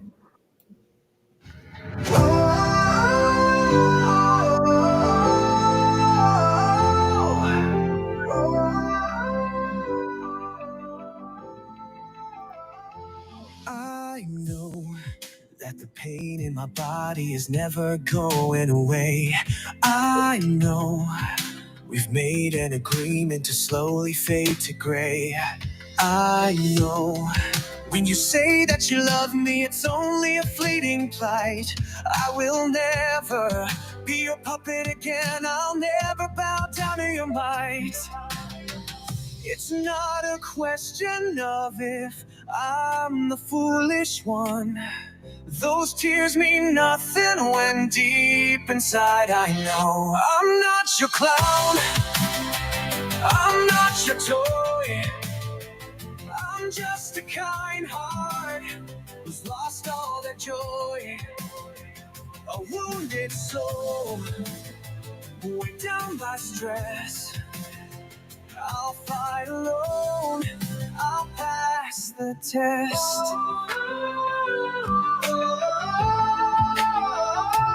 This time, I'll be cautious on who I choose to meet. I won't back down when I fight for a chance to never be obsolete. This time, I won't be fooled by a pretty smile or a pretty face. Just let go. You lost your chance, you failed, you lost the race. It's not a question of if I'm the foolish one. Those tears mean nothing when deep inside I know I'm not your clown, I'm not your toy. I'm just a kind heart who's lost all the joy. A wounded soul, weighed down by stress. I'll fight alone, I'll pass the test. I'll pass the test. won't give up.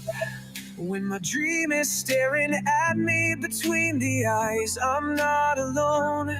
With my friends by my side, we'll give the world a grand surprise.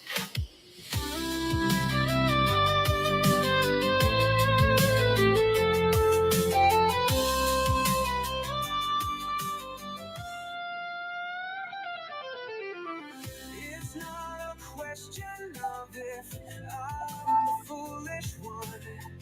Those tears mean nothing when deep inside I know I'm not your clown, I'm not your clown, I'm not your toy, I'm not your toy. I'm just a kind heart who's lost all their joy.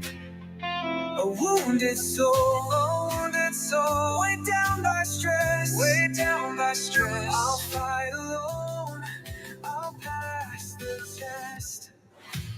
I'm not your clown, I'm not your clown, I'm not your toy, I'm not your toy. I'm just a kind heart who's lost all their joy. A wounded soul, weighed down by stress, weighed down by stress. I'll fight alone, I'll pass the test.